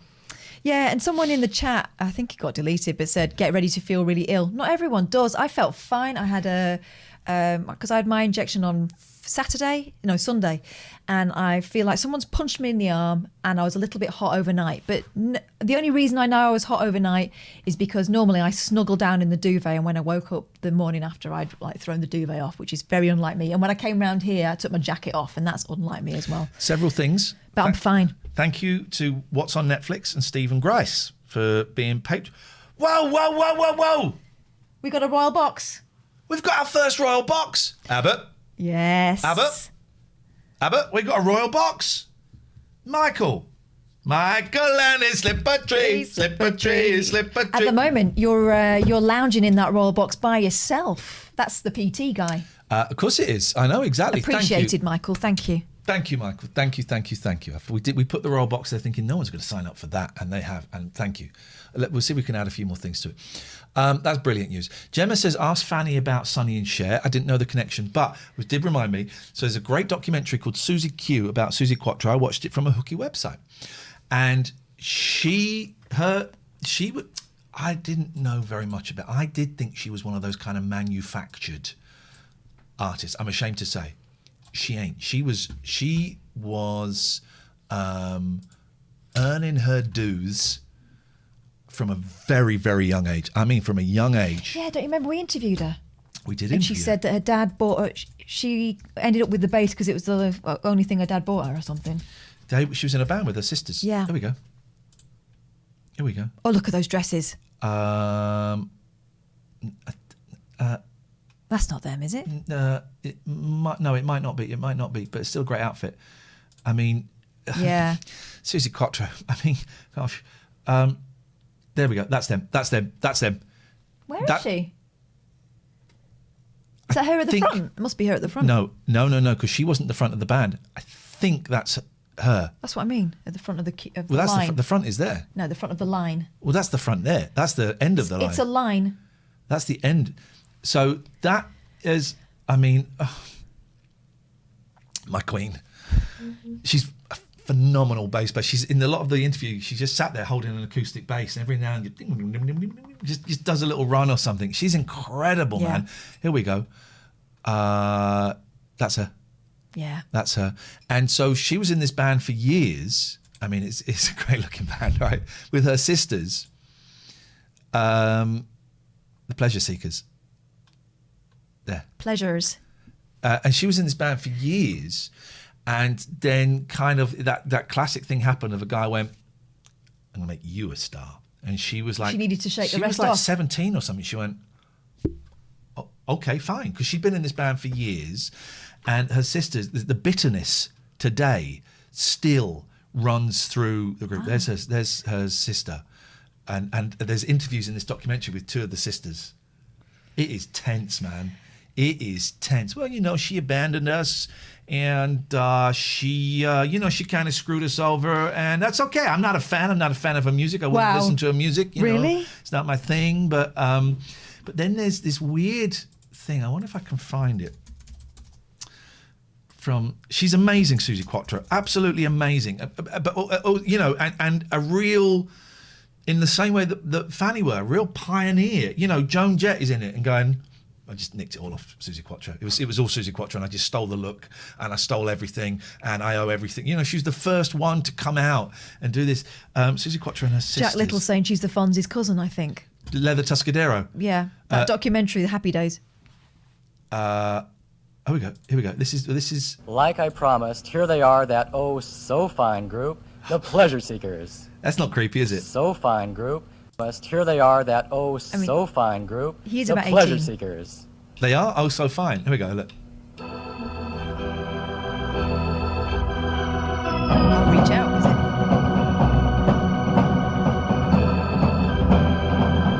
So that's... No, that's... She might have That's her, isn't it? Yeah.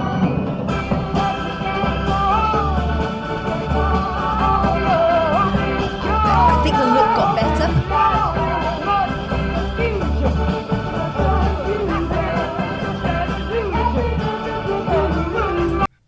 I love it. I think she was right to break free. Oh, God. Oh, totally.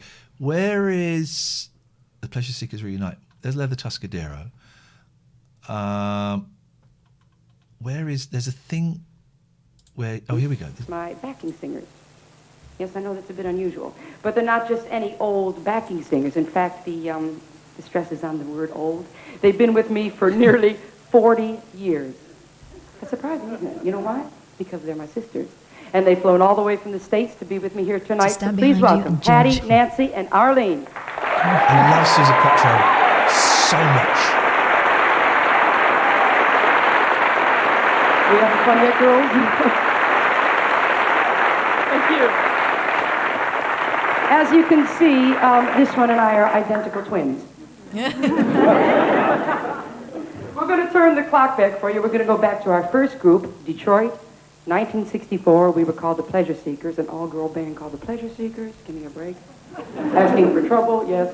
And we're going to do a little bit of a Motown review. Let's go. All resent her massively. You really gotta hold on me.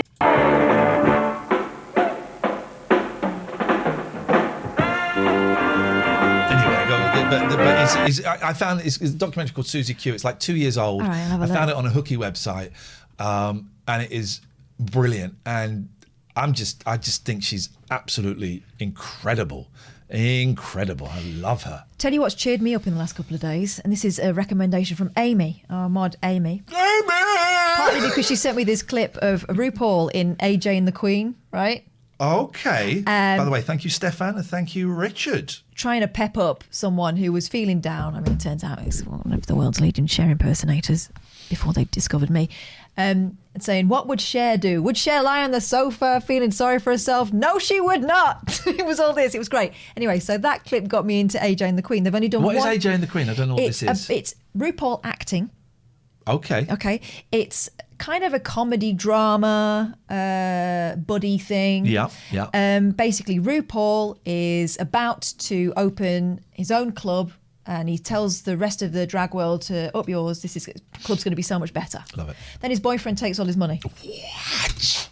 So he's got to go on tour back in the old van, and he has a stowaway, which is a kind of neighbour's kid. The neighbour is a sex worker and a drug addict and hasn't disappeared a month ago, and the kid's been sitting on the stoop the whole time, right? So the kid's a little wise ass. And yeah, it's the adventures of them. Meanwhile, the baddies are chasing them down and trying to find them and get the money and get them to shut up about the money because everyone loves RuPaul and they're trying to help him out. Wow. It's a lot of fun. It's daft, but it's I like daft. It's escapism. I really enjoyed Vix it. loves it. Yeah. It's cheesy, as well. isn't it? Yeah. And there's always a number in there. There's always a number in there. Like Sesame Street. Hey, I got a paint a 7. Remember that guy? Hey, I got a paint a 7. Remember him, the painter? Hey, I got a paint a 7. Why was he? He's just painting 7s. Hey. There was always a letter of the day. And Hey, I got a paint a 7. Hey, I got a paint a 7.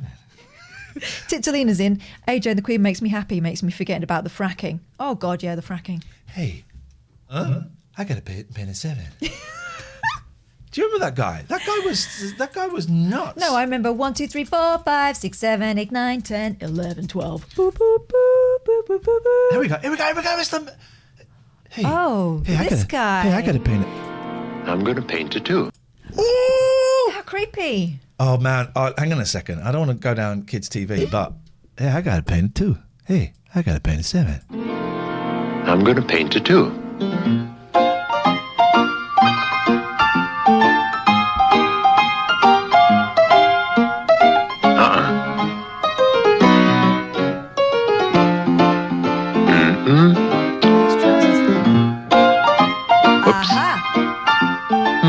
But then he'll paint it, and then the guy will put the sail down and go, "Hey, my 2 is gone." My 2. Do you remember this? No. Hey, my 2, it's gone.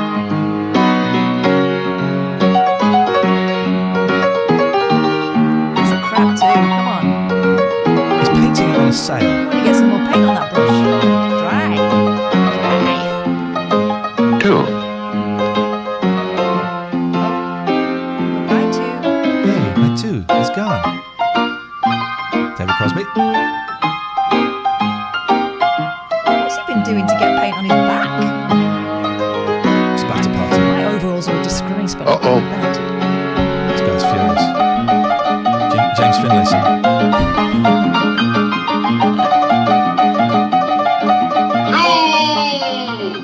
This is what we had as kids. No wonder we're warped.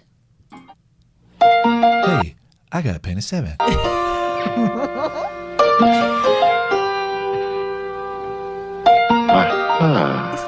A picnic. It is, isn't it? What?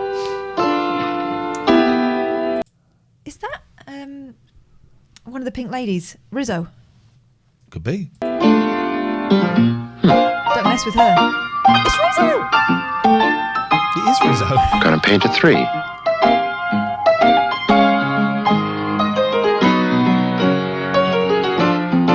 She's making an excellent Mayonnaise, sandwich. mustard, He's cruising ketchup. for bruising. Where's he going to paint it though? Oh, he's painting A ketchup 3. Oh, okay, it's just ketchup. Whoops.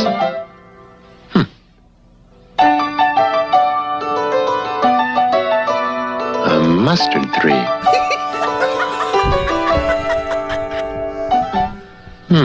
So, miss, tell me what happened to the part where we made this arrest. Well, he started A painting nice numbers on my mayonnaise sandwiches. 3. Hey. I think he's way out of this. Why is he annoyed? He's ruining a picnic. Hey. She's a piece of trash. That sandwich. That is a big sandwich. 3.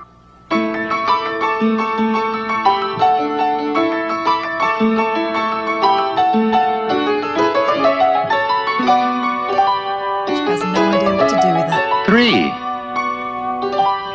Thanks. Oh, yes, she does.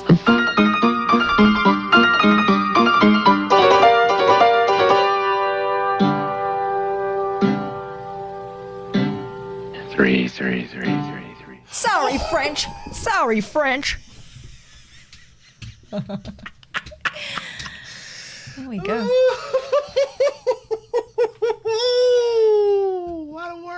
What a world, baby. No more. No more. We could go on all day No more. with his numbers. No more. Let's see. Oh, goodbye. Goodbye.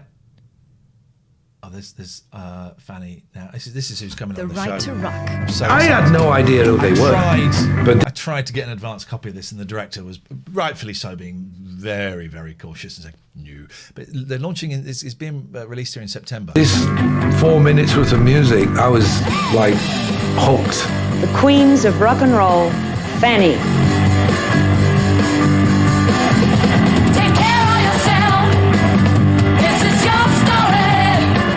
Fanny is iconic, truly before their time. Men coveted rock and roll, that was theirs. This is a girl with an instrument on. So, okay, this is a game changer.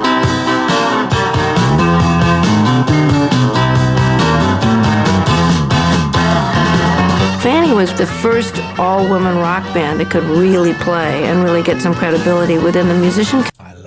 Poor Bonnie Raitt. We ate pie and chips We ate instead pie of and going chips and instead of watching it, yeah. I've ordered 2 Fanny T-shirts and one of them's got that on it. Beautiful, beautiful. June's Sadly, coming on. neither has got Fanny emblazoned on it. I was hoping for that. June is coming on. The show on Friday, guys, and I could not be more thrilled. Who's this Alex Lowe guy? Is all the I don't know, but I've seen the name Darren Gargette float before my eyes, our latest Patreon. Whoa! Hey! Yeah. Big up yourself, man. Vinegar Joe, that's Elkie Brooks, isn't it? Elkie Brooks. What was I going to... Have you seen this? Ringo Starr, drums, obviously. Is it that? It's a guy... People say Ringo's a shit drummer. Oh, come on. So not true. So not true. And I tell you why. Because it's a guy playing it on a roof. You can tell every Beatles song just from the drums, right? Ringo Starr drum sound roof. It's a guy playing on a roof. Oh, here we go. I'm not going to play all of it, but this is... We might have played some of this You've got the idea. This is GoDaddy has the domain to make it incredible. happen. And this guy gets it spot on, but it shows how brilliant Ringo is. 5-minute drum chronology. We won't play the whole thing. It's well worth checking out.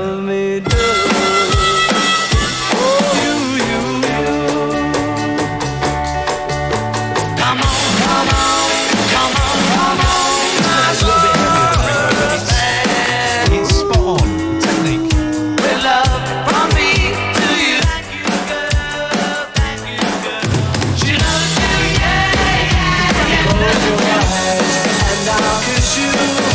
It's all in the shoulder. It's all in the shoulder. Let's get on to the end.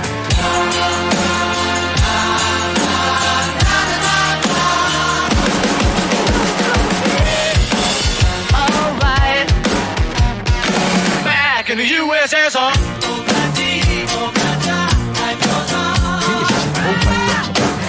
Still my guitar gently weeps.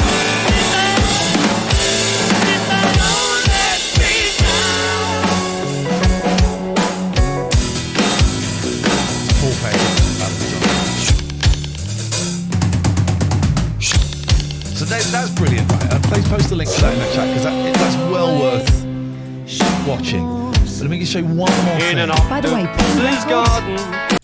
Oh, come on, guys. Come on now. One more. Ringo Starr, Dave Stewart, and he shows you how he does the drums. This is How to Play Ticket to Ride. This is Oh, yeah, just... it's all a bit about drumming. Drumming, well, we got the drums there. It's all in the shoulders, Ringo. Lights, action. Such a good drummer. Particular song, when I was listening to the radio, I think I mentioned Right there. a bit like...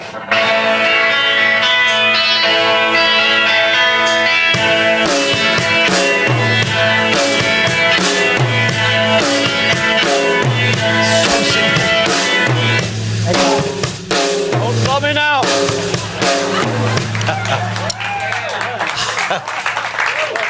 Yeah. Hey, was that it? well, there's one very It was pretty close. There was one very interesting thing, which the second downbeat, Yeah. and I think it's because of the shoulder. I play with my shoulder, you see, so it's like...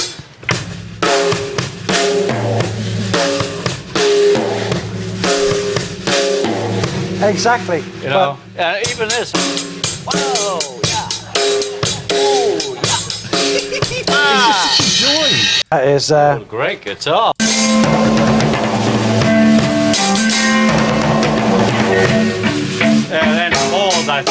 into fours then. Such a... You recognise it, of course.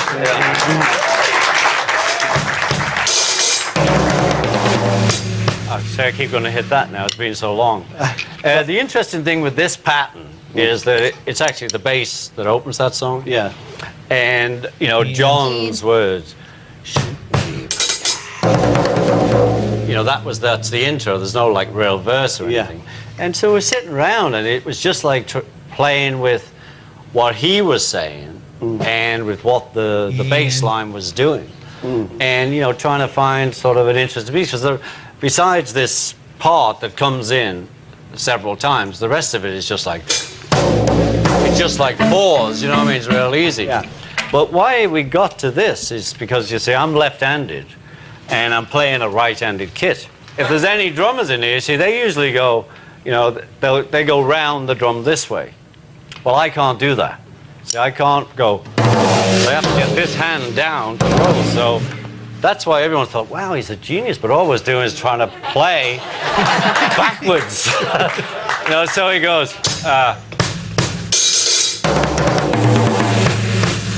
So it comes around this way, and all my fills, which, you know, they don't come in fast. There's always a break because I have to get this hand. I love it. He's just so watchable. There's a comment here that was good. Hazy, it's the infinite space between the 1 and the 2 that gives drummers their signature. Ringo is in a different dimension. Yeah. He's brilliant, and Here it is, ZenFX. Reason why people say he's crap is basically he doesn't play flashy, doesn't play powerful, doesn't twirl his sticks, doesn't give a damn about a gong. He doesn't give a damn about a gong. But sometimes he does play flashy. I think the drumming on Tomorrow Never Knows is flashy. It's all fills, right? And I remember being very high, and we realised that every single fill is completely different. He never repeats a fill in it. That's insanely complicated to do. That's insane. And he pronounces "and" like nobody else. And there we go. Let's do that. Hazy's saying it was looped though, wasn't it? No, not the drums on Tomorrow Never Knows. The drums were live. The drums were live. Drums Tomorrow Never Knows. The drums were live. Isolated drums, looped. There are some loops in it. All right, well, hang on. I thought the drums were right. Maybe.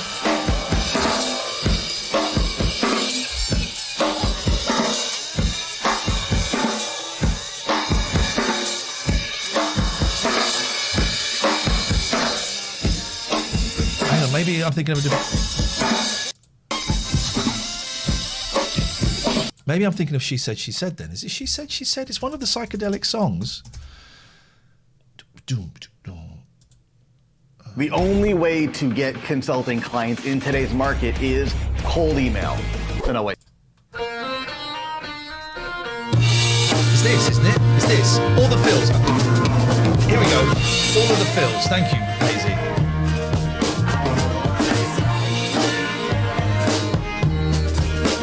Every fill is different. ZenFX said, even Lennon said he wasn't the best drummer in the group. No, he didn't. No, he didn't. It was Jasper Carrot. But before that, it was a joke in Radioactive. Thank you very much indeed. That has gone into the public conscience, and it's not true. No. Every fill is unique in this song. Thank you for correcting me, Lily.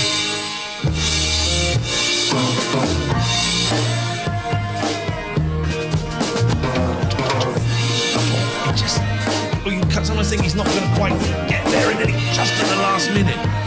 Dudley Moore said a great thing about jazz. I don't like jazz. But he said the similarity between jazz and comedy is, in jazz, I guess he meant modern jazz, I don't know. It's what makes it good is playing the note at the last possible minute. You hold it and hold it and hold it and hold it and hold it until you can't, you have to play it. And he said it's the same with comedy. You hold the punchline until the last possible minute, and then you drop it in. I love the Beatles so goddamn much. So we went down a little Beatles rabbit hole. And listen, there. I'm never going to apologise for that. I bloody love those guys. I think they've got a great future. A bloody Beatles. Ringo is just so watchable, though, in every possible way. Because he plays with peace and love. Peace and love. I found some news stories actually, but we've had for Aurora ages. 2177 says you must improvise in jazz. Well, not always, right? You know, chops, the term chops. They'll say someone's got acting chops or whatever. Yeah. It comes from jazz, right?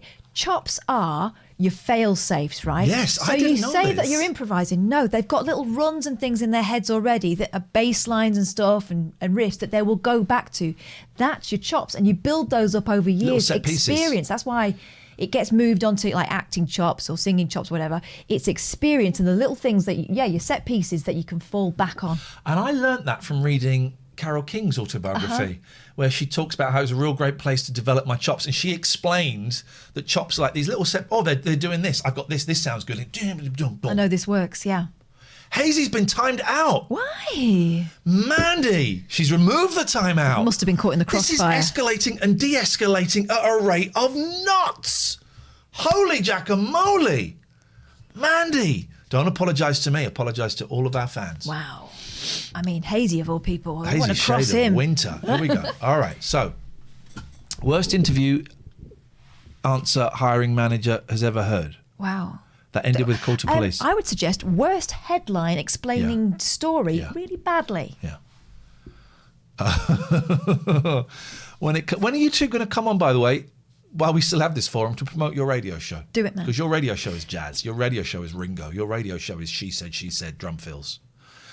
When it comes to job interviews, candidates are likely to feel a lot of pressure, so you shouldn't be too surprised if they make a mistake or say something a little silly. Mm-hmm. But there's a big difference between a slight slip-up, there really is, guys, A slight slip up. and behaving downright bizarrely. And according to hiring managers, people have done some really weird things during interviews. I bet this comes from Reddit. Yes. A thread on Reddit. It's on Asked Reddit or TikTok now, isn't it? hire managers to share the most WTF is wrong with this person moment they had experienced during an interview. So let's find out. I asked an applicant what kind of hobbies he took part in. He told me he collected random things that pretty women threw away.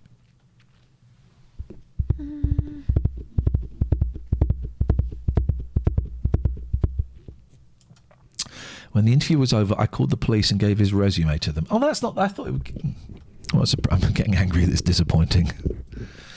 Another wrote, hiring for a senior dev position. Had a telephone interview. She seemed confident and competent, so I flew her down for an on-site interview. She calls not me, but the front desk receptionist says she can't drive in a big city and needs a car to pick her up. She refuses to get the rental car we reserved. This is before Uber and Lyft, guys, just so you know. The call is transferred to me, and I tell her to take the train. No, she says, too scary. I tell her to go to the taxi stand. Take that. Nope, afraid of taxis. She wants a corporate limo to pick her up and nothing else would do. She is adamant. I put her on hold. I have a chat with my boss who says just send her home. She's too much work if she can't even handle this. I tell her thank you for taking the time to fly down, but not even our VPs get that treatment, and go ahead and change your ticket to fly home now. She then starts telling me she will take a taxi, etc. I said, please don't bother. It'll be a waste of everyone's time. Thank you. Goodbye. Thank you. Goodbye. What's Void Dweller doing? Saying he took a picture of Paul McCartney and Paul McCartney asked him to delete it. That's a fair enough response. But also discreet. I've had pictures of me taken discreetly. I'm going to be honest, it's a shitty thing to do. It's a shitty thing to do. He was in his right to ask you not to. I guess you're within your right to... Although I did it, didn't I? To the fella from... Yeah. Fixing things up, only because I wanted to check it was him. I know, bad. It was really muffled. I did it discreetly. I'm not going to grovel to some multi-millionaire for a distant shot. Oh, Well, it's that's not really about that, is it? That's a snarky comment. That's a snarky comment. At what point? Why would you want to take a picture of a multi-millionaire then? At what point is someone allowed to have rights over who takes their picture in the street? Dan swears blind he saw Macca busking in Brighton. And to be fair, Krakow says McCartney was in the bath. A third replied, she listed all of her ex-boyfriends who currently work there and said she couldn't wait to see the look in their faces when she showed up to work. This was in the first 3 minutes of the interview, so I wasn't even close to offering the job yet. I cut the interview right there and sent her on her way. But it gets worse. Someone else commented, there's one guy who was interviewing for a kid's job out of school. A kid's job? and then casually slips in the conversation how ungrateful children are, then tried rubbing it in that they would not be able to withstand prison like he did. Okay. I don't believe any of these things happened. While a different user added, I once received a resume that was just a list of around 20 places someone had worked with the reason they had been fired next to each other. Because it's Paul McCartney, it's not illegal. No, it's not illegal. But it's mean, it's unpleasant, and your tone is unpleasant and entitled. That's the thing I'm getting, is your tone is entitled. Oh, it's Paul McCartney. I'm entitled to take a picture of him. I think it's very polite that he politely asked you to delete it. And you said no, and that's entirely up to you as well. I've had my picture taken secretly, and it's a shitty feeling. I'm not McCartney, but it's a shitty feeling. And that sense of entitlement is, I think, a shitty sense. I would imagine that Paul McCartney's used to having his picture taken. So if he had asked you to delete it, maybe he just had some really bad news. Or, you don't know what happened in his life at that moment. Maybe he was somewhere he didn't want everyone to know about. I was a long way off, really, very subtle. Well, not that subtle, because he saw it. Also, he's quite old. He managed to catch you up. You're banging on with it, banging on about it. So not very subtle. Listen, Void, you did it, and you're happy that you did it. That's great. Personally, I mean, if I saw, I might do the same thing. But the way you're telling the story, you're not coming out the hero of it.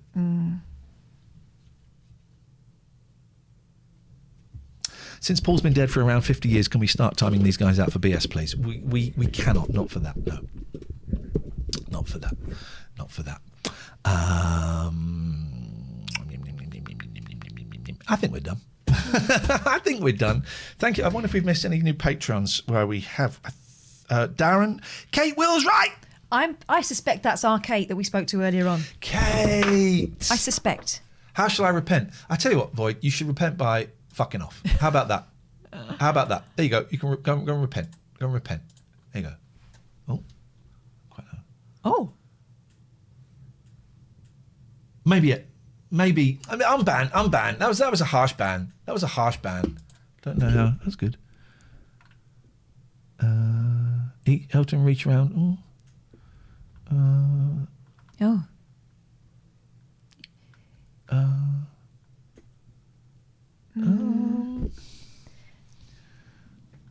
talking about Paul McCartney before, and another thing.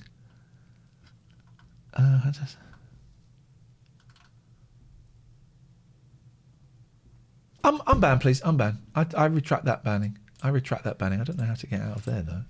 How do I close that box like that? Can we unban that guy, please? Thank you, Mandy. I'm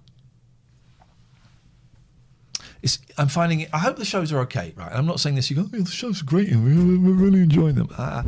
I am really struggling at the moment with this and with this. I feel really, really low. I feel a little bit up in the mornings, and then as the day goes on, I can feel myself sinking. So the shows are a little bit shorter, a little bit unfocused.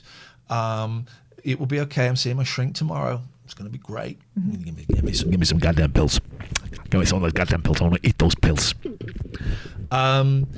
And so I'm sorry if it's a bit thank you to everyone who signed up to the Patreon. This is anyway, let's go and have a look at it. It's appreciated. And you know what? We're going to make you proud. You've the things you've been saying over the last 4 days or so since we got what for us was quite bad news and quite shocking news. It's been really, really helpful. We don't know what's going to happen, but I am fairly confident that that you're on our side, and we appreciate that. Thank you. Yeah, I enjoyed it, but it wasn't great. Don't rage quit. Berlin, that's so romantic. Don't rage I know, quit. Berlin That's is a a very great romantic name. city. German in general is very romantic. Oh, we're rating Don't Rage language. Quit. That dog is so comfortable. Oh, licking his ass I'm on being her. sarcastic, but no, it was perfect for me. We're going to Berlin rate is Don't like- Rage Quit. Primarily because It's the one of my dog's licking favourite its cities bum, in the world. and it's a brilliant name. Don't Can we Rage try to Quit. be careful about things that we I mentioned like about Pokemon this. Snap? If it's not your I thing, was that's thinking cool, the but if you same, can't Jam. keep it I was cute, like, keep I it thought mute. I She doesn't wasn't need to know bothered, but about now it. I'm like, This is about spreading a bit of I peace and realised love, last and, night you playing can make it how her much day. I'm The reactions are enjoying, always priceless on this. Look at they sniffing his like farts. just Don't lick discovering her face. things. Don't Like we lick her face. discovered Don't what, lick her face. What a beautiful dog, though, huh? what the third Illumina Let's go Pokemon and make was, go and make I a day. was We'll see you like, I had tomorrow no at idea what it 10-ish. was going to Thank you, be, guys. and it was good fun. You're right, Evie. It's so cute. My brother keeps going on about altered carbon. What's that?